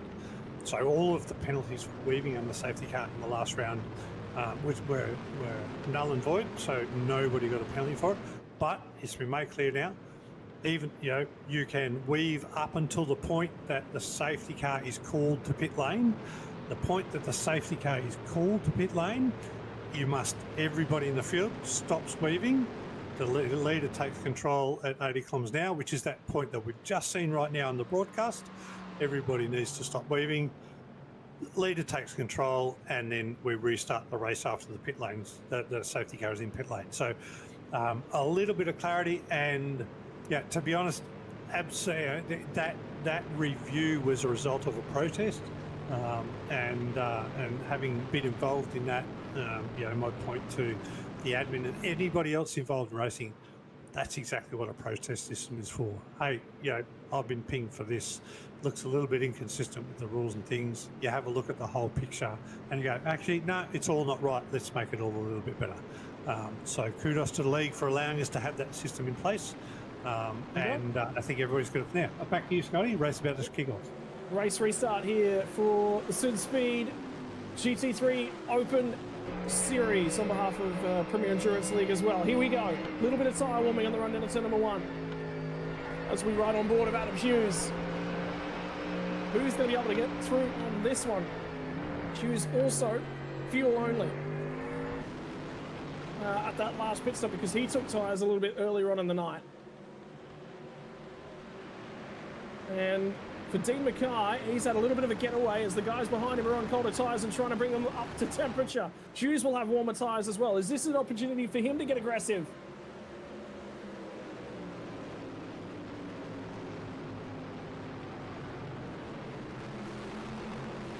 So for now, 5th spot on the road. We'll see how well Angus Lawford can do, because this is a really good opportunity for him to lead laps in this series, and he will be taking all of this away.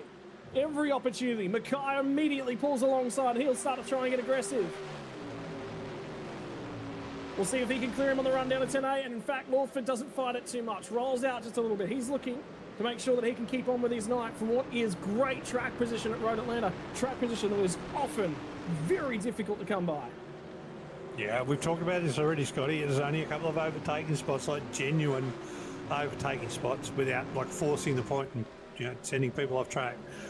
So to have track position right now for Angus Lawford, and to be honest, mate, he's only 2 laps off the same synchronisation in terms of everybody else for fuel. So that is essentially sort of microseconds in terms of fuel for the pit stop. The last pit stop's got to come.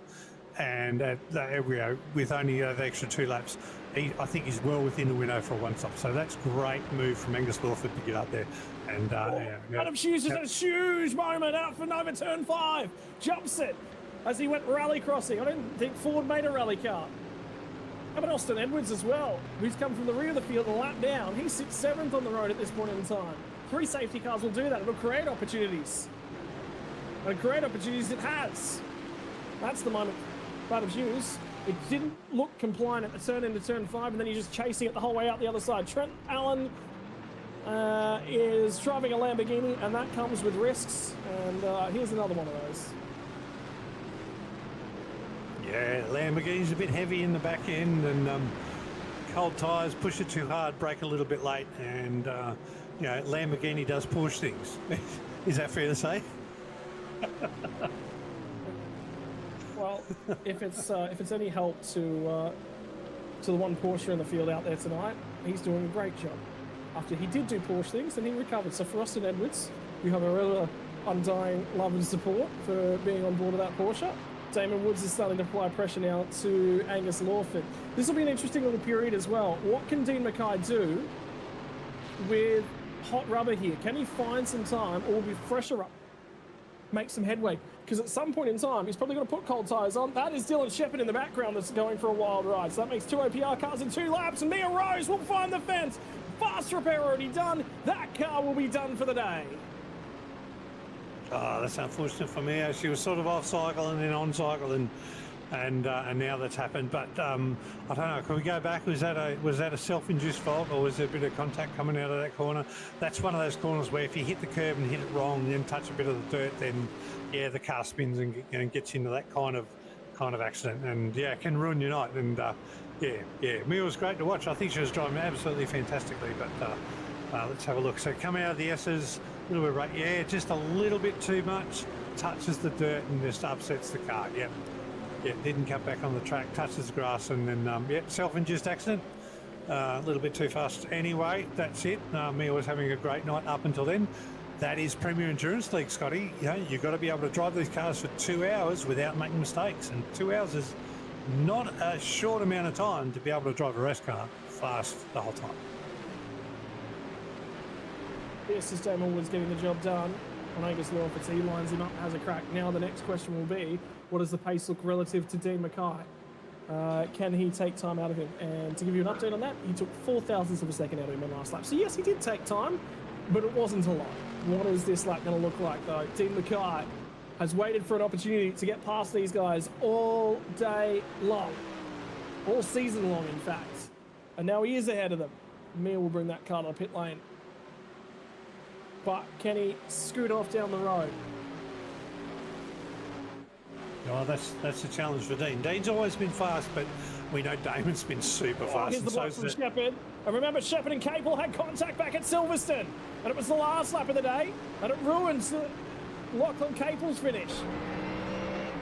Instead, Shepherd's been able to get down the inside. Now, Capel's going to have Austin Edwards to try and contend with. Inside the top 10 for Edwards. He'd be loving life at the moment. Capel's going to try and show him the nose, you would think, on the run of turn 1. Yep, late on the anchors, down the inside. Job done for Capel. Oh, that's super work from Lockie on the anchors, isn't it, Scotty? I've got to tell you, he just went, oh, yeah, no, I'm just like, 50 metres later on the brakes, and then, we duck in there and gave him plenty of time in the exit too, or plenty of space in the exit. So great driving from Lockie. Yep, job done. Now Rattray White will be the next driver to line up and have a crack. Angus Lawford. Again, for Angus Lawford, he's being smart about it. He's fighting spots that he needs to fight. He fights them to the point that he needs to fight them, and he just lets it happen the rest of the time.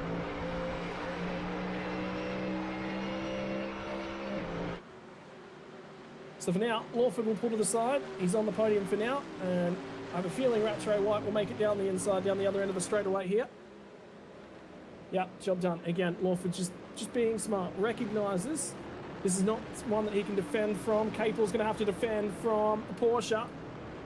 So after getting the job done, he had to defend a little bit. Dan Yeaman's now going to try and line up the Porsche and have a crack as well. But Ethan Bass, hasn't he been a roving camera for us here tonight? Involved in a fair bit. We'll have a chat. Grumpy Cat's having to think about how things are going down. I love that. We just we're down nicknamed Dan Yeaman, just Grumpy Cat. So. No. He's been that way for a fair while. That's not new. So that one stuck very, very quickly. You mentioned it one time sometimes.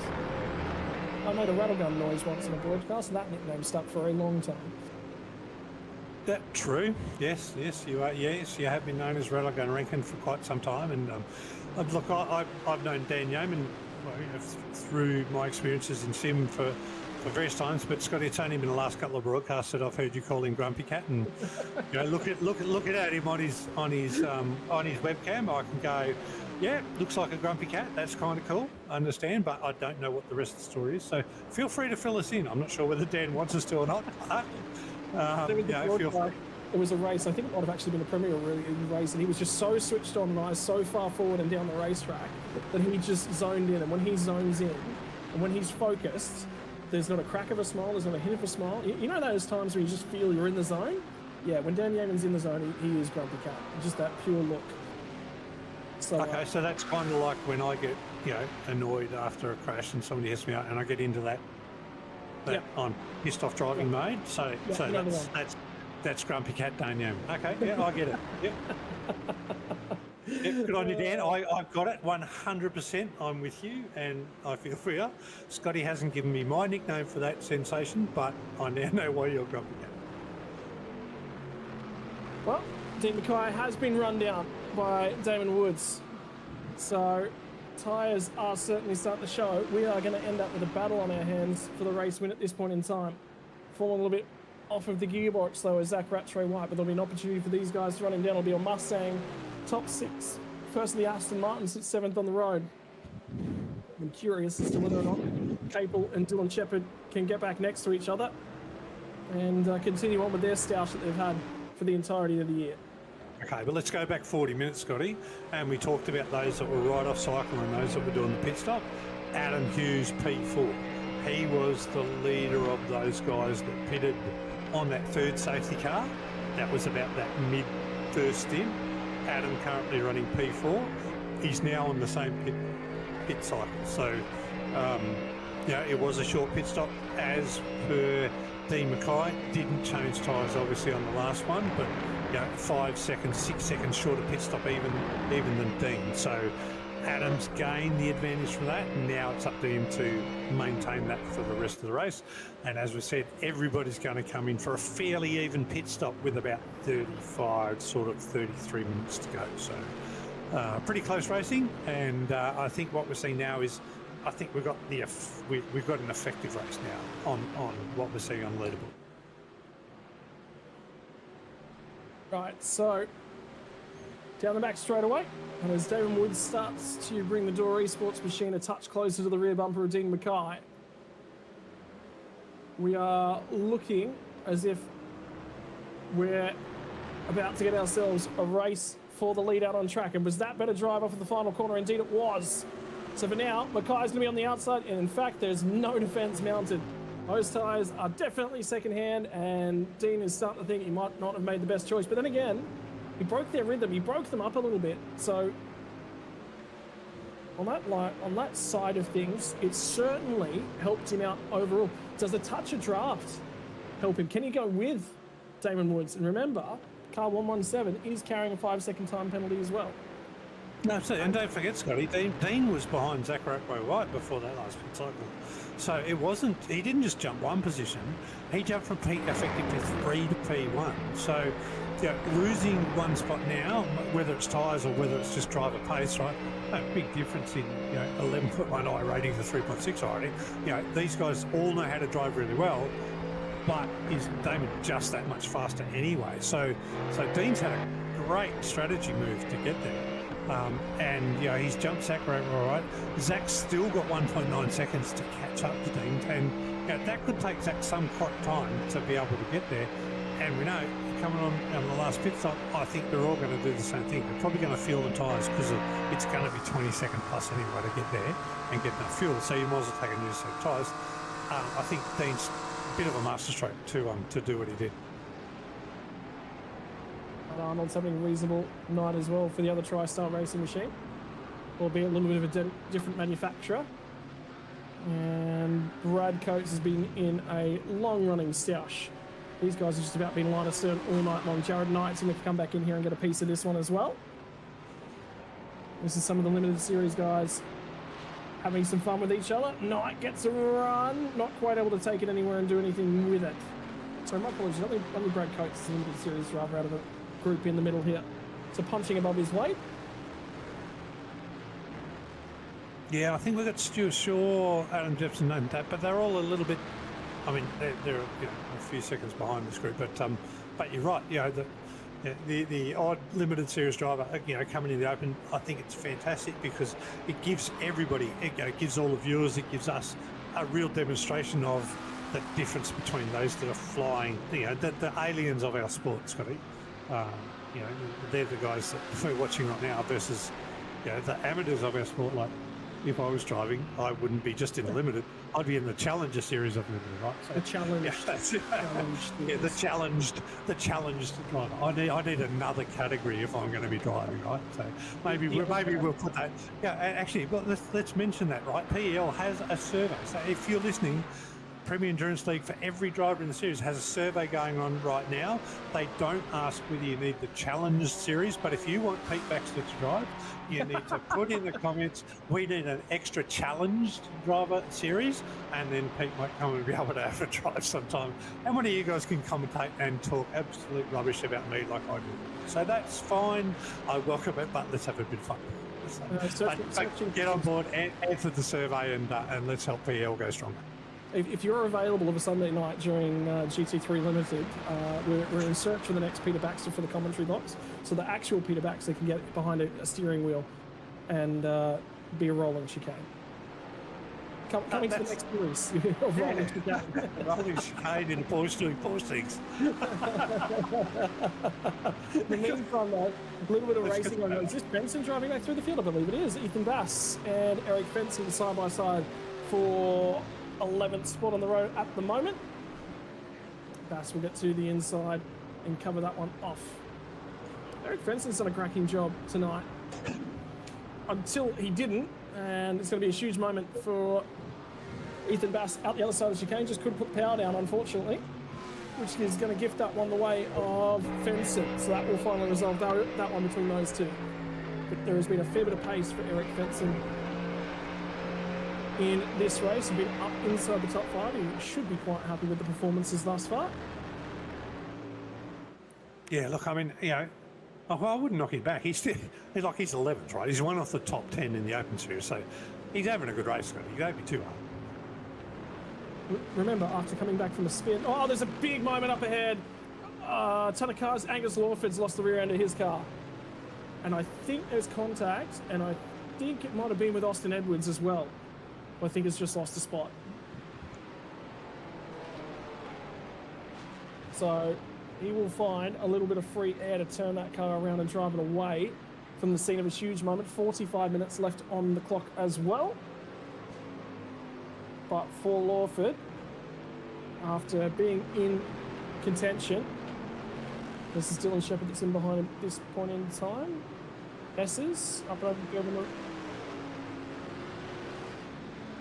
Does it on his own, gets out into the grass, and it is Dylan Shepherd that actually makes contact with him, and it was actually the Porsche dodging him to the other side of the road. And for Shepherd, wrong place, wrong time. Yeah, Scotty, I'd say for Angus Lawford, that's the same sort of thing that Mia did. Put the car on the grass, took the grass out of that, and then lost control. Unfortunately for Dylan, as we can see right now in the broadcast, it's cost him the front end of the car, and that's going to cost him some time and downforce. And it's going to cost him more time in repairs and pit stop. So hopefully it doesn't cost Dylan too much. He's a bit of an innocent victim in that, because Angus has sort of lost a little bit of control of his car, got it onto the grass, and then it's flicked back onto Dylan's car. So really, really unfortunate there for Dylan. He was having a really, really great comeback. So after a couple of incidents to start the race, sometimes, Scotty, it's just not your night, is it? No, unfortunately. And for Shepherd, now, well, he's still got a fast repair, remember, all that we discussed on the safety cars to this point in time. We are going to at least have car 143 run through to the end of the race at the moment, because he will have that fast repair to take at the final pit stop of the night, which is somewhere in the realm. We are scheduled now for about 86 laps to the end of this race. So if you can do 21 on fuel, that means the end of lap 65, you can get home. And that is 12 laps away. I don't think we can get there. I think this is 2 stops in the end of the race. No, we saw 25 laps with 3 safety cars. So 21 laps. So we're looking at sort of lap 59. Yeah, you might be right, Scotty. We might be just short of one stop at the end of the race. And you know what? That creates all sorts of excitement. As we saw in the limited race, we were 1 or 2 laps short of it. Some people tried to go for it with fuel saving. Some people just went hard. Others went hard without fuel saving, ran out of fuel. So all sorts of things happened on the last race, and 3 or 4 drivers went backwards significantly because they made the wrong call. So we might be in for quite a bit of a surprise, I say, if this stays green the whole time, noting that sort of 25 laps with a fuel tank with safety cars. I think we're about sort of 21, 22 laps without it. So yeah, let's see. We're right on that threshold. This happened just previously as well. Eric Fenson gets into the 116 machine.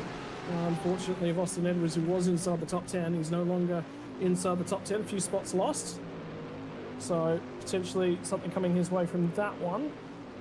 By the way, Dean Mackay and Zach Rattray-White both have 5-second penalties coming their way. So this is effectively a duel for position out on the racetrack.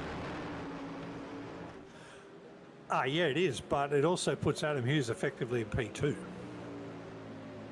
Mackay's still looking to cover and be a little bit defensive. Trent Allen will make a pit stop. He's short of getting home. He will definitely have one more splash and dash to come, perhaps looking for a touch more grip from that car. It might be a change of tyres that's forced him to pits early.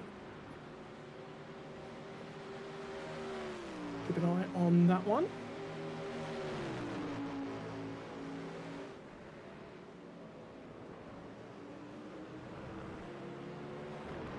So Scotty, a 5-second penalty that we got in Dean Mackay and Zach Rattray-White. Do you think Adam's got the speed to stay within 5 seconds of both of those cars and take P2? Well, a lot of racing to come, but potentially. Not confirmed, I don't think. Well, so here's the thing, right? If Dean and Zach continue to fight each other, they're going to continue to back themselves up for Adam to take P2. If Dean just lets Zach go, and yeah, that's of course that's going to be a self-sacrificing issue for Dean, then Zach might be able to drive away and maintain P2 or keep enough positions to stop Adam from jumping both of them. But Dean and Zach are on different teams, and they both want to get the best result they can get. Yeah, 100%. That's an absolute classic, isn't it? Yeah, well, at the moment, they're only 2 seconds away from clearing Hughes as well. So, you know, a safety car, they'll be in trouble. Because that 5-second penalty will come back into the equation and really means something. And how much fuel saving is Hughes doing at this point in time? Is he trying to get home on one stop? Because if he does, he wins the race from where he is. That's worthwhile just thinking about.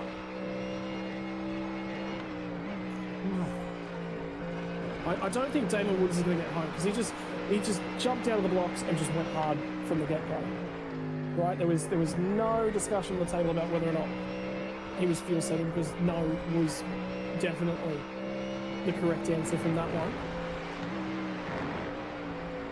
I'm not sure what's going to be a little bit of a run here. Hughes here, not necessarily fuel saving going on. Started to see a few more pit stops coming through as well, as Austin Edwards will dive into the lane. So that's the first of the pitters, mate. And I reckon he's about 5 minutes. I reckon he's 2-3 laps short right now of getting to the end without a safety car. So right now, green flag the end. Austin Edwards is doing on the pit stop for me. Yeah, approximately 30 laps from the end of the race at this point in time. Yep. Yeah, locks him in. So he will jump out of the pits and get rolling once again. By the way, cars that we have lost to this point in time: Andrew Scordillis, Owen Coleman, Matt Webber, Terry Marsh, Vic Provenzali, and Leith McClellan on starter. The only one in the field who was attempting to get in didn't unfortunately go his way. Trent Allen's fallen to 1 lap down with that pit stop that we've just seen from him, and Mia Rose has gotten back out on the racetrack 2 laps down, hoping on 2 more safety cars for her to get to where she needs to be, potentially, and be back in contention after that final stop. But for now, these two are still going at each other and will be for a while. 6th through to 10th is still a battle as well. which is Lachlan Capel through to Ethan Bass on the timing tower. So Capel, Yeaman, Fence, and Shepherd Bass. Actually, Stuart Ellis is tagged on the back end of that pack as well, so it is a fair few involved in that one. Nathan Tapp's now in. I think Woods might be in at the end of this lap. Yeah, now the interesting thing, Scotty, is Zach hasn't necessarily put a whole lot of pressure on Dean to overtake. So is Zach fuel saving behind him? Is he using the draft? Is he being able to lift a little bit earlier? Has he been able to fuel save by just sitting behind Dean Mackay, but essentially pressuring Dean Mackay to go faster? Is that something that's going to be a significant advantage for Zach by the time we get through the next pit stops and get towards the end of the race? Would that save coming through another pit lane? Maybe that's where Zach Wright is using some extreme race brains right now, because I got to tell you, I actually expected Zach to be putting pressure on for overtaking, but he's not. I'm not seeing him looking left and right coming into corners. I'm seeing Zach follow. I'm seeing Zach sit in the draft. I'm seeing him hit the same brake markers. He's close, but there's no real pressure to overtake. So that, to me, is saying that Zach right now, he's driving to the end of the race, not for the position on track right now. I'll put something else in the back of your mind as well, Pete, for you to have a think about, and just a couple of questions about as well. Is Zach just sitting here and putting some pressure on him and trying to overtake is high risk, and I am very likely that he's going to put a fresh set of tyres on at the final stop, which is going to have him come out on cold tyres for the run to the flag, which means that's where I'll get him if I just overcut him at the pit stop. Is that what he's perhaps thinking about? Or alternatively, shorter stops to the end of the race as well are the two ways I beat him. Both are low risk. Team's not running horrible pace, so I can just sit here, cruise, and make a little bit of time. But at the same time, I think Adam Hughes has actually caught over the last couple laps. I think he's actually taken time out of the pair of these guys. So yeah, absolutely. But we know that these guys, they're all really smart racers, in the top end of this field, and we're just about to hit that 35 minutes to go mark. So we are right on that threshold of, if it's the right timing, we're good to the end of the race. If it's the wrong timing, Scotty, they're going to come in one lap too early, right? And that, you and I can't call that because we don't have their precise numbers. But we're right on that threshold right now where I think we're about to see the last of the pit stops. If Zach is saving a little bit of fuel, keeps warm tyres, Dean Mackay changes to cold tyres, I think you're right. I think there's overcut potential there, whether it's through the same pit stop at the same time or one lap difference. Because there we go. Zach's just had a good crack at Dean and taken him. Car 27 in hold position. Something's just happened to Trent Allen. Safety car is going to be triggered. This will trigger the whole field to dive into pit lane, you would assume. And Dean Mackay, I think, missed it. He's gone around again, although the safety car's not picked up the leader. No, if the safety car's not picked up leader, that means everybody has still got another green lap to get to the end. Not allowed to overtake each other, but they have a green lap. Now, what we saw was Zach Wright, he came into the pits that lap. He came into the pits just as the safety car was called. So he can get his fuel, change his tyres, he can get out still on a green flag lap and try and get around and try and make position, while the others are effectively a little bit slower under safety car conditions, and we might see Zach Wright make himself to the front of this. But we're dead set, we're going to see everybody come to the front of the field. Well, come through pit. That Lamborghini not liking the curves. This is live pictures from Damon Woods at the moment. Just keeping an eye on the safety car at the moment. He's sitting at the end of pit lane. And that was Trent Allen, my apologies, towing. That is Damon Woods. He had a 5-second lead, so he's getting held up a little bit behind Austin Edwards. He will have a pit stop to do. They're both going to have to come to pit lane, but he's not going to lose that margin. The benefit is, with this safety car, we will definitely get home from here. No, we will, but Damon Woods would have been held up by maybe tenths, maybe seconds, but he would have been held up on that in lap, because the one thing he's not allowed to do, he's not allowed to overtake. So if the car in front of him slows down a little bit, he has to slow down too. Dylan Shepherd might get a new front spoiler. That might be good for him. Really good timing. But I think everybody's going to come in, and we're going to be race to the finish. What I really want to know is, does Zach Ratway gain a benefit from what we thought he was doing, which was saving fuel in preliminary up to that, and was his choice to go in as soon as that safety car, at the same time the safety car's called, is that choice going to pay off? And we're about to see that because Zach's about to come onto the front straight, and I haven't seen Damon come out yet. Rattray White's had an issue in pit lane because... No, sorry, my apologies. He's back ahead of Team Mackay. Something... Oh, no, Mackay went around. My apologies. There we go. That makes sense. Yeah, there you go. Rattray White's popped out ahead. And Damon Woods will again surface as the leader. This is the field sort of shuffling itself out. Shepherd's through. Fresh car, fresh front end for him, so he will be fine at the end of the race, like we said. And Ethan Bass gets inside of the top 10. So there we go. So Zach Ratway has certainly made the advantage over Dean Mackay. It looks like Dean Mackay's taken 22, so he's on fresh tyres. It looks like Damon Woods, Zach Ratway, they're all 22 seconds, they're all 21, 22 seconds. Nobody has done a short pit stop, so I would suggest to you, Scotty, that, and we don't know whether they took tyres or not, I would suggest to you that with 21, 22 seconds, everybody's on a fresh set of tyres. The safety car is going to cool down hot tyres anyway, so it's probably a good, smart reason to take good tyres. We now got a 30-minute sprint race to the end. I want to put something in your head here, Pete. What would happen if you took just left-hand side tyres? It's normally tricky to bring them up to temperature because the right-hand side tyres do very little work around this track. The left-hand side tyres do a lot of work. And I mean a lot of work around this place.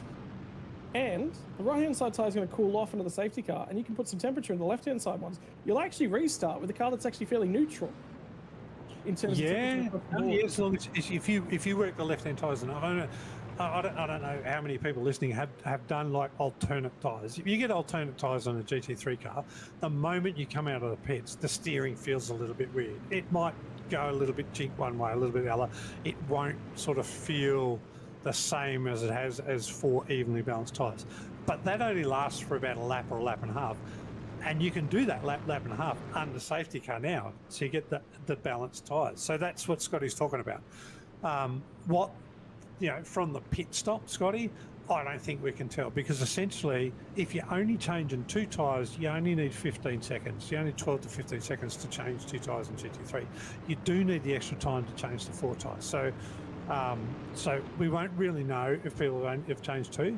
But to be honest, if you're changing 2 and you've got a safety car warm-up period, you might as well change 4. Yeah, certainly something to ponder as the SUDSPEED safety car takes another circuit around the track, and an opportunity for us to thank everyone that makes it possible for the Premium Endurance League. SUDSPEED, who are the premium sim racing gloves for sim racers, by sim racers. www.sudspeed.com. Also bringing us the series sponsor as well. And there they are. Have a look. That's the new coloration. That's the Series 2 variants from Mia Rose. She's running down the back straightaway at the moment. Great opportunity to flex. Look at the camera. She knows that she's on camera. Somebody's talking to her in the background at this point in time. The SUDSPEED gloves on her hands. I can tell you that's the second set that they pushed out with new color combinations as well. You can grab some of those online. Also, shout out to Kibby Graphics for branded clothing, car wraps, and your commercial graphics. kibbygraphics.com.au and the Sim Racing and Focus podcast. Absolutely, Scott. I wasn't sure whether Mia was listening to some music and tapping on the back of the steering wheel, or was actually doing some mighty quick changes in the car. But I think while we were watching her, she was doing a little bit of either nervous tapping or maybe listening to some Duran or something like that. Who knows? Good on you, Mia. Welcome to showcasing the SUDSPEED gloves, and SUDSPEED, absolute great sponsor for the series so far. And to have somebody on the stream wearing them, even better. Righto. We are getting set for another restart. Damon Woods will have control of the field. Everyone has finalised their pit strategies to the end of the night. 27 minutes and 50 seconds on the clock. And Damon Woods is going to go before the final corner. Dean Mackay will try and launch and go with them if he can.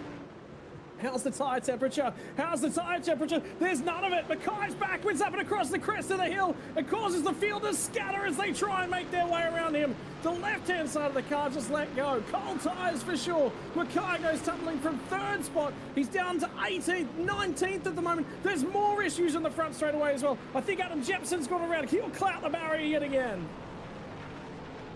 Oh, Scotty, we've seen it before. We saw it in limited. We got 3 cars have called themselves out just on cold tyres and just maybe pushing themselves too hard, a little bit anxious to get me going. I'll tell you what, that was a great restart from Damon Woods. He picked the precise moment to get there and put everybody under pressure because they had to go through a chicane and then come over the hill and come down the corner at high speed with cold tyres. Massively, really good, smart thinking from somebody who's in the lead of the race. So yeah, all sorts. Are we going to see it on the scope? I don't know. I think everybody's got going against Scotty. So I think the race is going to keep going despite those crashes. We will get back to green flag racing. I don't think there's any cars that maybe bent enough to worry about it. There's a car in the grass on the straight. And I think that's Ethan Bass yet again. Jesus Christ, he's been in the weeds a number of times tonight. Eric Fenson's going to try and go the long way around at the final chicane. Now Stuart Ellis is going to try and underlap the both of them, and Ethan Bass has just been rotated out of the final couple of corners, up and over the crest of the hill. Gee whiz. Well, Scotty, and all I'm saying from race control is green. Yeah, everybody's getting going. So I'm sure race control will have to have a big thing to look at all of those incidents. But hey, green. Let's go racing.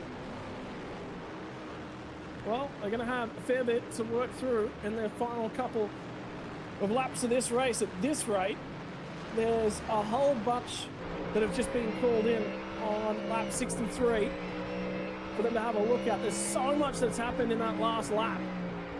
It's unbelievable. Eric Fenson is going to see what he can do to the rear bumper of the 2 cars ahead of him. Stuart Ellis and Stefan McCartan, the one astern.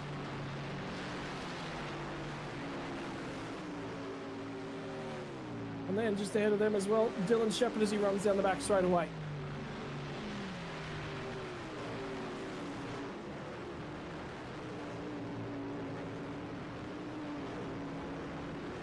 Who's going to find a result at the back end of this one?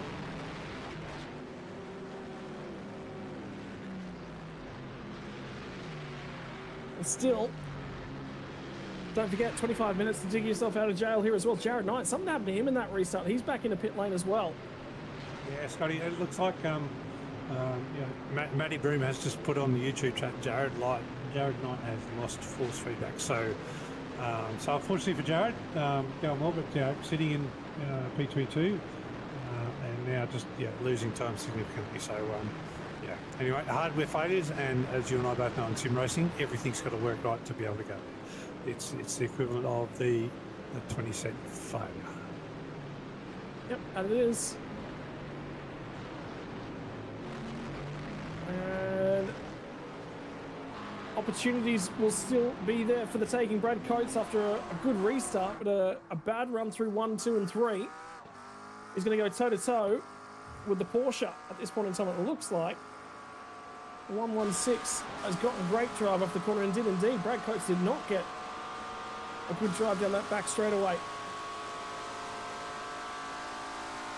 He was really struggling to bring those tyres up to temperature with Brad Coates. Definitely took a set of fresh tyres at the last pit stop. I'll tell you what, Scotty, there's a name I haven't talked about. So we talked a little bit about Adam Hughes and how he's going, how he made that alternate strategy with the safety car pit stops in the early part of the race, put himself up in P3. We haven't talked about Sam Sutton at all, currently running P4 under pressure from Lockie Capel. You and I both know Lockie Capel's a fast driver. Sam Sutton, come out of nowhere. I don't even remember whether he's in that early stage. Whoa. Oh no, you were just talking about him. And Sam Sutton's gone up and over the curbing at turn 5. How's that for right on cue? Geez, having a good night. Checks in the mail. Sam Sutton. Sam Sutton. I don't know what I owe him. That was the worst of the commentators' curse we've ever seen in my life. I'm just going, sorry, man. No, man, I won't mention your name again. I can tell you, Lachlan Capel and Dylan Shepherd will come across each other once more in the dying stages of a race. We'll see. Yeah, these two have already had a coming together. Nathan Tapp has had another issue as well. He's parked up on the back straight at this point in time. That'll be his day done. Oh, that's in the fence. At a weird spot. No, that looks like he's had a bit of an oversteer coming out of the hairpin, run it up a little bit and then parked it in. But got going again, so it won't be a safety car. So we're still green, we're still going to the end. I was just about to say Dylan, Shepherd and Lockie Gable, they've had their race conflicts already tonight, Scotty, and who's this? Team Mackay. And is that Nathan Tapp? Yeah, that's Nathan Tapp. So that's that car that we just saw that was parked up. And Mackay's on the outside here. They get into each other. And I think Dean Mackay's come across to try and just side draft and pull him back a little bit. That's a weird bit of contact. Ooh, that's it's not straight through there either. It does start to kink to the left. Yeah, kind of. I mean, at that stage at the race, onus is on both drivers to avoid contact. Yeah, that's hard to say whether somebody is at fault or not in that one. I think if you're mid-track, you're not on the edges of the track. I think both cars have room either way. So hard to say a penalty coming in. Well, yeah, this is going to be interesting. The other race between these two, and fair to say that it's come unstuck the last few times and been next to each other on the road, so it's difficult to take your eyes off it because at any stage it could happen again, particularly late on. Damon Woods has got control of this one from Zach Rattray White. 5 seconds added to Rattray White's time will drop him behind Adam Hughes at the moment, but that's 2.5 seconds very early on in this final stanza. There is still time for that margin to be eked out even further.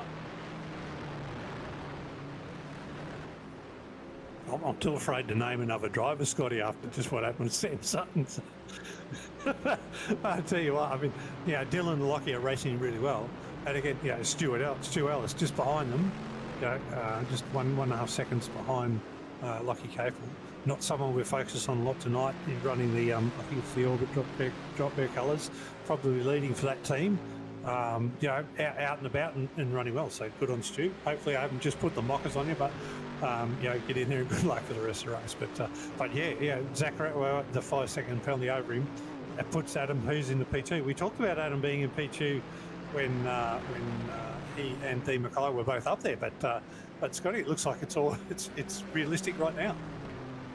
Yeah, well, they're back at the point and starting to pull away. They've put another 0.5 second on Adam Hughes as well right now, so that margin is starting to just extend out. It could still be 1 and 2 on the road for those two boys at the front at the moment. 9th and 10th is quite close as well, so that'll be Angus Lawford and Stefan McCartan. And Eric Fenson just had another moment on the curbs on the run down through the hill as well, so.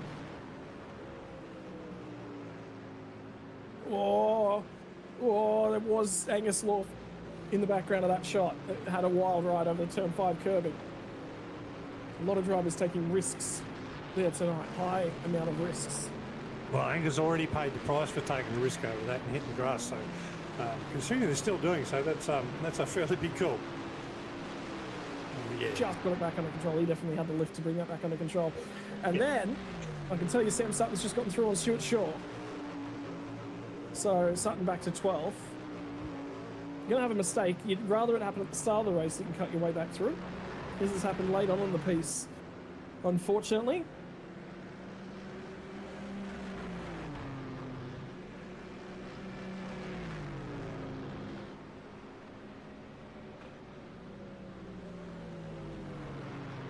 And I think Brad Coates and Austin Edwards are back to slicing and dicing. Indeed they are, by the way, out of the final corner. They're going to go down the start-finish straight side by side. And I can tell you Brad Coates just completed the pass into turn 1. We'll seal that one back. Dean Mackay's rolling around in their area as well. Yeah, I mean, Scotty, 20 minutes to go. Dean Mackay's been up P2. He's 0.1 second. He's really challenging Austin Edwards right now. Where would you see him being able to get to? Do you reckon he'd get back in the top 10? Or maybe up to about P12, looking at the gaps between them right now. But I mean, that's going to take almost an overtake a lap. But yeah, he's obviously had a bit of shock. And then he's got his 5-second penalty to add as well. So yeah, it's going to be a tough night for Dean, I think, at the end of this night. Well, he's just been handed 15 seconds as well for contact with Nathan Tapp, so there's 20. Unfortunately for the driver of the number 1. For Dean Mackay, he's going to pull out of the slipstream and try and go the long way around. On Austin Edwards, late on the brakes. They will enter the chicane side by side. And give him room around the outside of that one means that the Mustang might get the power down. No, they're going to go side by side of the final corner, you know. That's a hairy area to go side by side, Scott. I don't know about you. I mean, you know, in the challenged driving that I do, I'm lucky to hit the apex of that one and stay within the track on the outside. So to go side by side and keep it full throttle like these guys, that's pretty insane racing. Let's put Brad Coates just a little bit of wiggle room as he tries to get back to Vinnie Nguyen. And they're both trying to see if they can make a way past Stu Shaw to finish the race. Trent Allen's back in a pit lane, unfortunately for him. So he's 2 laps down, and I think they'll probably be calling it for the night at this point in time, with 17 or so minutes left on the clock, 16 minutes actually on the clock right now.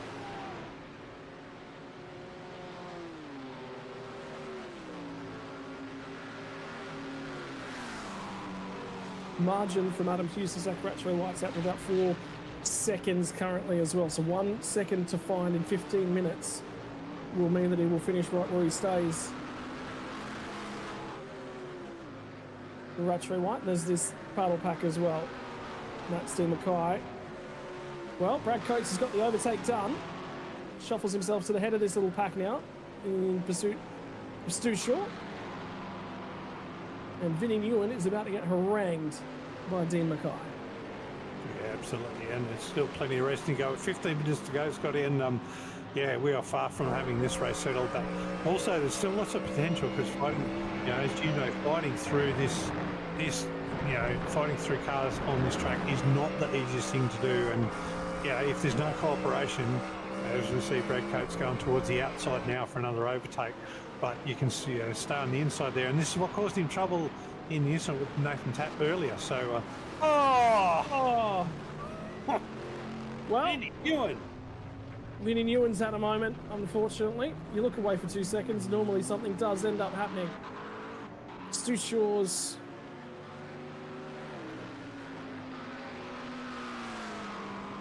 unfortunately just involved in the middle of it. And yeah, Vinnie Nguyen missed his braking marker by fairway. Check this out. Yeah, he wasn't making that corner. I'm going to stop talking about drivers, I think, while we're on screen. That's twice in a row. If it happens 3 times in a row, Scotty, you've got the coverage for the rest of the race. So Eric Fenson's due for a drive-through penalty, which is going to come our way here in just a sec, as he enters pit lane and serves that one. Yeah, was that a stop and go, or was that? No, that'll be a drive-through penalty. Drive-through penalty. So yeah, if it's incident only, it's drive-through penalty. Yeah. He's in the stall. I think he might be done for the day. Eric Fenson. I've just seen that car go up and on the jacks and come down off the jacks as well. Update in penalty for car number 87, which will go the way of Vinnie Nguyen for that incident on lap 72, which was last time by. They ruled on that one. It was pretty easy, pretty straightforward. Yeah, that's pretty straightforward. I mean, I'll apologise to Vinnie because I was talking about him and another car while they're racing, and that doesn't seem to be the way to go at the moment for anybody on track. So,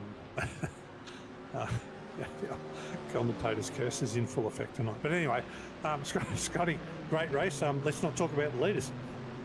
Yeah, I mean, it's been rather easy not to talk about them at this point in time. They've just bolted off into the countryside, and confirmation that margin is now above 5 seconds. So Ratchway-White will finish right where he is for now. Okay, So- now I've got to ask you, Scotty. So Dylan Shepherd's racing a pure silver car. Is that Dylan Shepherd advertising for a team, or Dylan Shepherd just saying, you know what, just racing on my own and go and have some fun? No, I can tell you there's a livery on that car on my screen. It's just late submission to the league. So it was also a car swap for Shepherd as well, because he received, I believe, a rear of the field start for change of, or sorry, I'm seeing disqualifications, the penalty at the moment, for a car swap for him as well. So regardless, I don't know if that's a disqualification from qualifying and therefore a rear of the field start. Although Shepherd did start from the rear of the field, so that would make sense why he did actually have to come from the rear end of the field. So that one makes a lot more sense. That's why he's driven through the field to where he is. And remember, issues early on as well. He has driven back through the field. So that's a hell of a drive then, to come from a rear of grid start to P4, even though with the different cycle of safety cars that we've had. And Dylan has not had a clean race at all. He's been in a couple of incidents through the race. So that's one hell of a drive, Scotty. Yeah, and most pit stops out of everyone inside the top 10 to boot, when with damage early on. Yeah, so kudos to Dylan. So no, you did. I just checked my other feed, and yeah, you're right. He is driving another livery. You can feel free to talk about the livery he's actually driving in the feed. It's just not being picked up in the broadcast tonight, I think. Righto. Into the final 10 minutes of the race here in just a few minutes' time. Margin for the race lead teetering ever closely to being on that 1 second right now as they make their way through the first sector. Adam Hughes now sits 7 seconds back off the race lead. We'll be happy with the result for him as he started 7th place up into 4th. So reasonable speed being shown. Should tell you what, who else has been on the moves, actually Dan Yeaman as well. Started outside of the top 10. He's driven through to 7th, and Angus Walford plus 11 spots to 8th as well. Started 19th.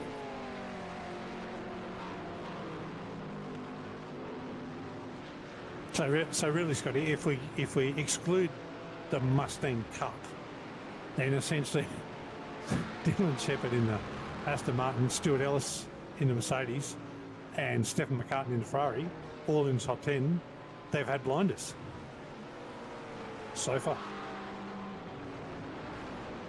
Yep, that they have to this point in time. And I wonder whether or not there'll be some aerodynamic changes coming at the end of the season for the GT3 cars, which might be in and around actually that final race of the season too. Yeah, Probably a reminder, another opportunity actually to walk us through the final couple of races. Remember, we are racing every week and from here until the 14th of December. So this week we have the Open Series from Road Atlantic. Next time out will be GT3 Limited from Motegi, which will be followed up by GT3 Open from Motegi.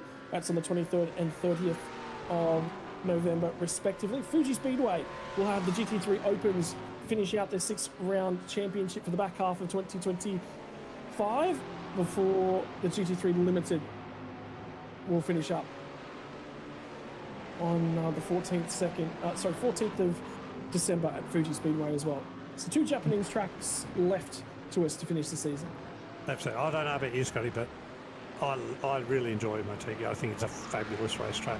I think it's got some really, really good advantages to it, and it's got some really good opportunities. I also enjoy Fuji. I think Fuji has just some fantastic things about it, that, you know, some long straights, some really technical places. So for these cars to finish the series off with Motegi and Fuji, I think it's absolutely fantastic. Really good opportunities to see some great racing. So I'm looking forward to it. You're the 3rd person this week I've had tell me they actually really like Motegi, and I think all 3 of you need to get your heads checked. So that's what I thought. But anyway, the only good thing to come out of Motegi was the oval, but that's not an operation, unfortunately, for us, as Austin Edwards trying to get to the inside of Brad Coates, parks him up on the marbles. We'll see if Coates can get drive out the other side. However, Fuji is a brilliant racetrack. That is completely different. Yeah, all right. We can beg to differ with 7 minutes to go, but I just Mategi with the big long straights, corners that you can mess the braking, you can come out of fast, lots of wide open taking, overtaking, completely different to Road Atlanta. It's got some technical stuff, it's got some S's, it's got everything. It's got everything you need in a race track. It's great. So anyway, let's get back to this race, Scotty. We'll see how we go. Back to you with 7 minutes and 20 seconds to go. How's this for a tough pill to swallow? Dean Mackay, incident point limit, black flag. He will have to take a transit through the pit lane. Well, Dean's gone from bloody great to bad to worse, hasn't he? He said, he was up front. He was on a good strategy. He was, he did his pit strategy to get in front, and then it's just all gone sour, and the back end's gone backwards. So maybe he was the first driver to get my curse tonight, or maybe he's the third. And that's got to be an incident limit black flag the way that's happened. And unfortunately, so from what is effectively a podium position for Dean, he's now running back in 15th, and with a drive-through, probably he's only going to lose a spot, I think, from that drive-through, given Stewie Shaw's 3 laps down. Dan Yeaman just got a wicked ride over those curbs up the exit of turn 3, and that means that Angus Lawford has started tracking down. I don't know whether or not it's just fresher tyres in this for Angus Lawford. And that'll be a check of the rearview mirror, I think, for Dan Yeaman, because it's currently filled with a Project 36 Mustang for him to take a look backwards towards. 6 minutes on the clock as they come off of turn 7 and down the back straightaway, and that was not a good exit for Dan Yeaman, and I reckon those tyres have just about had it on board. The number 85 Orbit Drop Bear Mustang, he blocks him all the way to the edge of the road. He gets there for Lawford now, and they'll go side by side to the chicane. They're going to bang wheels, they're going to bang doors a little bit down the straight. Yeaman later on the brakes. Lawford's going to try and bring it back and try and rotate it underneath him. Can't get the drive out the other side. So Lawford is coming. And Dan Yeaman is in for a stoush to the end of this race. That was beautiful driving from Dan Yeaman. He laid on the brakes and through that chicane. It was absolutely perfect. Scotty, I was watching Dan on the Zoom feed. Does he even move while he's driving? That was phenomenal. He's coming out of hairpin turns, and he's like moved the steering wheel like a quarter of an inch, and looked up. It's like he's just like, no, what's going on? Somebody's beside me. We're cool as a cucumber, but grumpy cat 100%. But fabulous to watch. Red coats and an issue for Ethan Bass as he gets turned off the nose. There was also an incident from Porsche as well that's been reported. By the way, worthwhile keeping an eye on this one. I was just about to say, worthwhile checking in with Lachlan Capel, because I don't think Dylan Shepherd got a great exit off of turn 7. Capel's going to pull alongside as they get to the chicane. The Aston first phase of the braking was absolutely supreme, and then Capel pulled it back as they started to bleed off the pedal. Tried to go around the outside, didn't quite get there. 4 minutes and 20 seconds left as we run to the end, and he's going to have to cover to the inside on the run to turn number 1. Capel's going to go the long way round, but there's marbles out there. The grip is starting to run away on the outside. Not able to do it. But Dylan Shepherd is covering and covering and covering. He looks like he's in a little bit of pain at the moment. Absolutely. That's some of the best driving we've seen all night from Lockie Capel. Not too aggressive that he's made contact, just aggressive enough to keep the pressure on. Nearly there, had a look on the outside, knew there was marbles. Really, really good driving. I love what we're seeing here from Lockie Capel, putting the pressure on Dylan Shepherd. I don't think that pressure's going to go away for the rest of this race, Scotty. I think Lockie's going to sit there and say to Dylan, mate, you've got to keep on your toes, otherwise I'm coming. Traction starting to come away from these cars as well. Track temp down to 22 degrees Celsius means we're starting to see faster slaps that we've seen just about all day. And at the moment for these two, a little bit of a gain in a straight line. Watch this Aston surge under the initial part of brakes, and then the Mustang just pegs it back. It's that second phase of braking.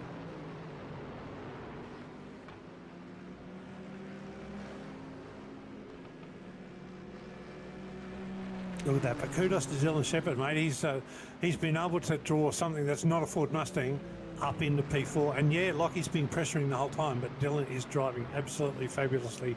And he's up, 23 positions for this race, having started rear greeted with a car change. So, yeah, from changing, I don't know what he changed from. I don't remember what Dylan was driving last round, Scotty. If you do, please shout out. But to change to the Aston, and you and I have talked about the Aston, hasn't necessarily been the best or the fastest car, but quite a well-balanced car. To change to the Aston and then get back up into to P4 and be running there with the likes of Lockie Capel. That's absolutely a fabulous drive from Dylan. Yeah, well, for the moment, he's in a really, really good spot. Whether or not he can hang on to this one, though, remains to be seen. I'm actually just taking a quick look and seeing whether or not I can grab that previous car for Shepherd as well for you. So just give me 2 moments and I'll have it.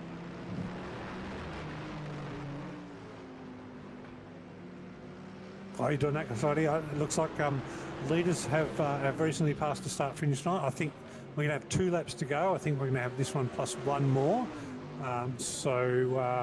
Given when everybody took the fuel stop, I've got to say, pretty safe for those that have pitted on those laps.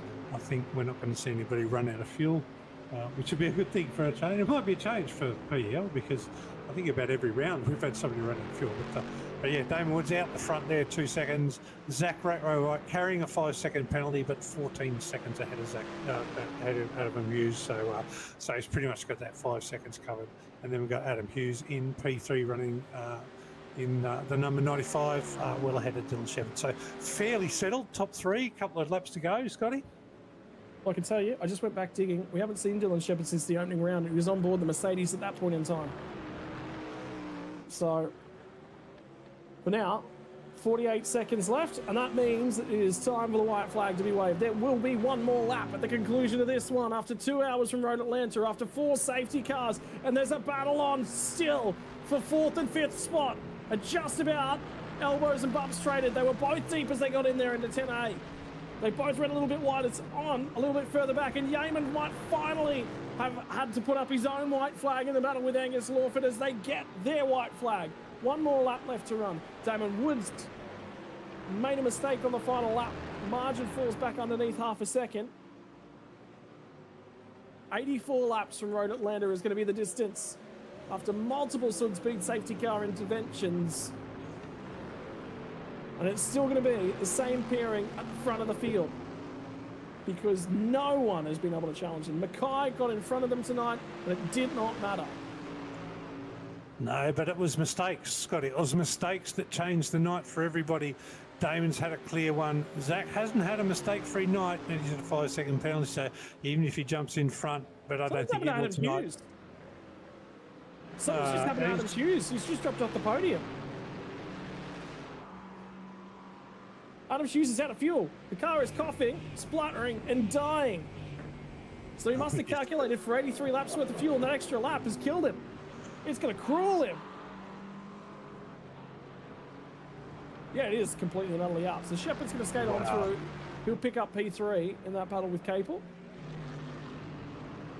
He's got to get over the hill and he'll be able to roll down and sort of still pick up the team. Is he going to make the top of the hill? He's got to get to the hill. He's just got to get the hill. Clutch it, and make it. Clutch it. Car's off. Let gravity do the work. Stay on track, Adam. Well, actually, he's probably better off taking the pit lane entry, to be honest with you. Shorter. But no, he's going to make the end now. It'll just be whether or not he will maintain ahead. He's fallen from 3rd to 12th. No, sorry, to my apologies, to 11th in the final lap, just ahead of Austin Edwards. Oh, wow, Scotty, I just talked about nobody running out of fuel. Oh, what a race it's been. Well, Adrian Gretsch will be very happy because he's now no longer the most recent person to run out of fuel in the final lap. No, Adrian, you are off the hook. It's now Adam Hughes. So, that one gets done. It's Damon Woods from Zach Rattray White. 5-second time penalty to come the way of car number 17. Means that he will finish P2 after issues for Adam Hughes in that final run. Well, that explains Hughes' pace as well.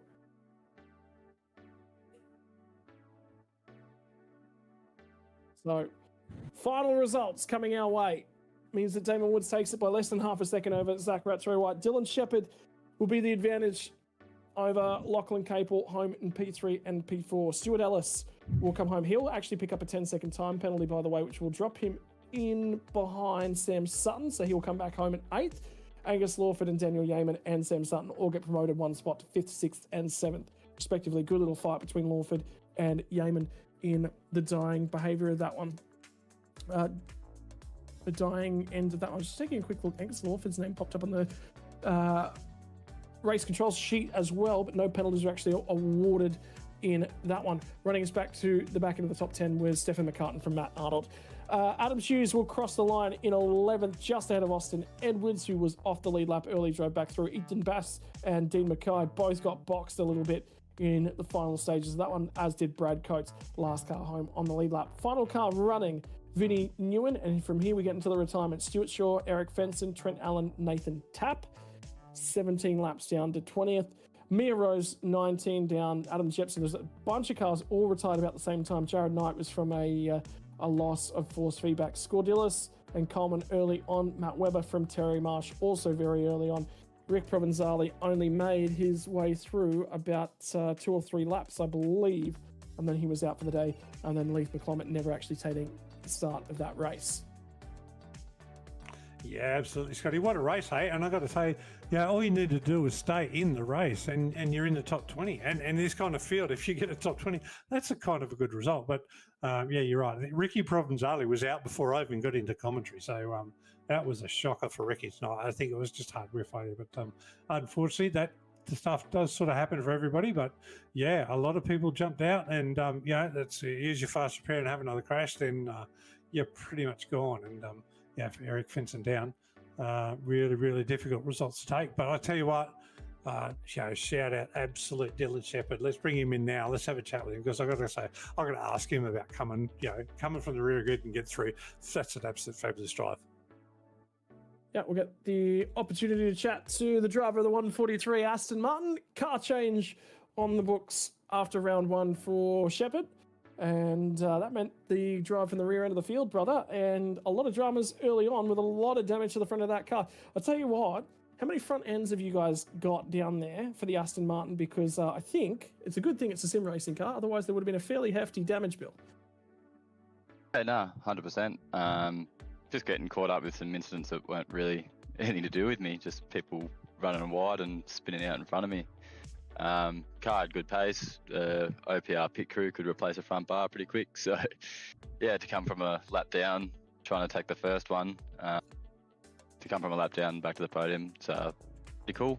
But yeah, a bit of an upset for Hughesy. I feel bad for that bloke. He did everything right tonight and just fell short. Yeah, look, at the end of the day, Shep, yeah, Scotty and I have talked about the Aston Martin, about what it does and what it doesn't do in terms of being quite a balanced car. What made you change to the Aston from the Merc? Oh, look, I'm not in the championship this season. I never was going to be with the real world schedule.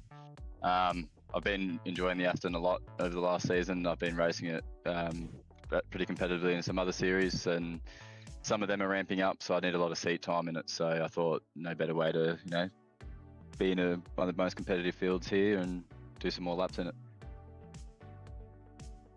That's a fantastic reason, Scotty. I got to say, I got nothing. And in fact, it's almost convinced me to go and buy the Aston and drive it myself.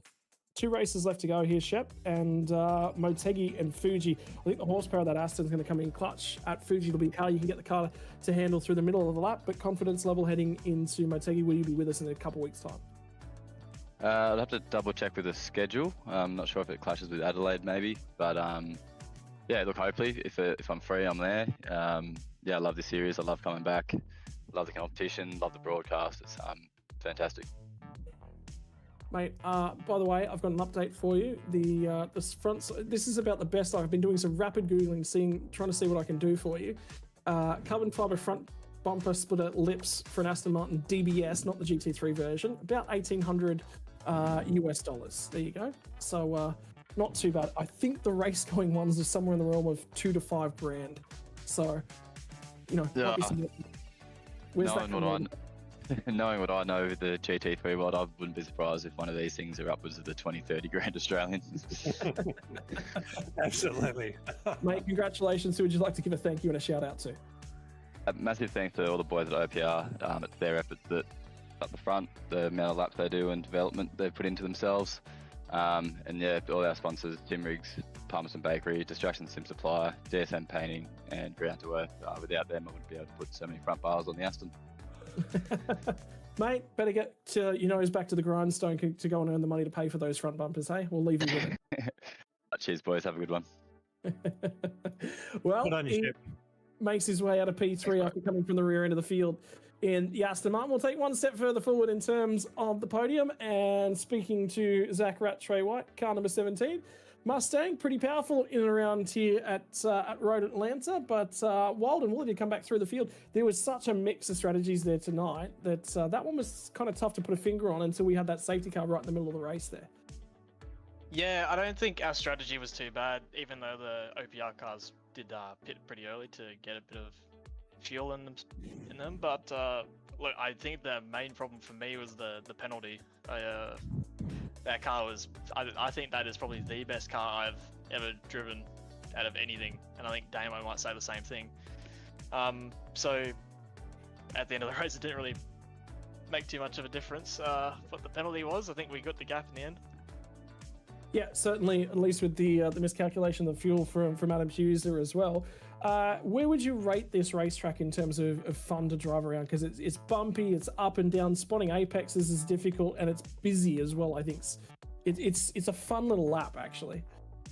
Yeah, look, I might get flamed for saying this, but it's probably on the lower list of tracks I actually like. Get out. I know. You're done. I knew it was going to happen, but... Thank you, Zach. Great No, chatting. wait, Zach. However, Wait, no, Zach, before you go, I need to know what you think of Mategi, right? Because Scotty and I have had a discussion, and you can say what you want about Road Atlanta, but giving your judgment on Mategi, and that's going to either keep you or leave you from this interview. I'm going to say I like Motegi. Yeah, there you go, Scotty. He can say. But no, I was saying to Damo that the way that the car was and how good it was just made the track redundant, and how much I liked it. It was just fun. I actually liked driving here for once. So, yeah, I mean, I got flamed a little bit for saying that, but yeah, it was fun. I did actually enjoy that. You and I are recording an interview tomorrow night. You haven't been flamed yet. You wait. I know, it's coming. I hope your teammate hasn't spoiled it for you. Anyway, brother, who would you like to give a thank you and a shout out to for getting it done here tonight? Damo. All the credit goes to Damo. That was, yeah, like I said, the best car I've ever driven out of supercar, sprint car, anything. That was just magic. So, yeah, all credit goes to him. Mate, congratulations on getting it done here tonight. P2 from Road Atlanta, and we'll see you again in 2 weeks' time for Motegi. Sweet as. Catch you then. Righto, we're going to step through to the top end of the podium. Driver the number 25 car, the Dora Esports colours back on the Mustang, and feeling pretty as well, Damon. Yeah, mate. It was a pretty good night. Pretty good. I was on rails, as Zach was saying in his interview. It was pretty handy. We had a set off the back of IMSA Esports, which was round one. So round one at Road Atlanta. So yeah, there was at least 40 hours worth of setup work into that car, which made tonight an absolute blast. You know, the thing was on rails pretty much from lap one, and yeah, could smash out laps pretty easily and just get into a rhythm. Mate, look, your teammate is banned from all future interviews about his comments about this racetrack. And we were about to decide whether or not we ever speak to you again as well. But what are your thoughts on the trickiness and just the fun elements of driving around at Road Atlanta? When the race car is driving like that, I love it. But when the car's a little bit off, I mean, I will say it's probably one of my worst tracks. So when it's not going right, I'm not a big fan. But when it's going right, like tonight was, I mean, I'm pretty happy with the track. So it sits in a bit of a middle state, depending on how quick the car is, really. But yeah, I mean, I think it's still a pretty decent track. It's good fun. But I think that there are some slightly better tracks out there. In terms of things, we're off to Motegi, 2 Japanese tracks to finish out the year here, Motegi and Fuji. Preference level heading into those ones? Motegi is a little track that I've done some amount of laps on with IVRA. But I mean, Fuji, I'm a big fan of Fuji. I put it on pole there for the Fuji 8 hour last year. So if we can get a good dock going, we should be in good form as well there. So I think we should be able to finish this season off pretty strong. Mate, finally, congratulations. Who would you like to give a thank you and a shout out to here for the race here tonight? The team at the Sports, they put in a lot of work for this setup specifically, obviously for a different championship, but big thanks to them. Zach as well for being my little buddy during the race. And obviously PL and the whole crew for putting on the event, so thank you.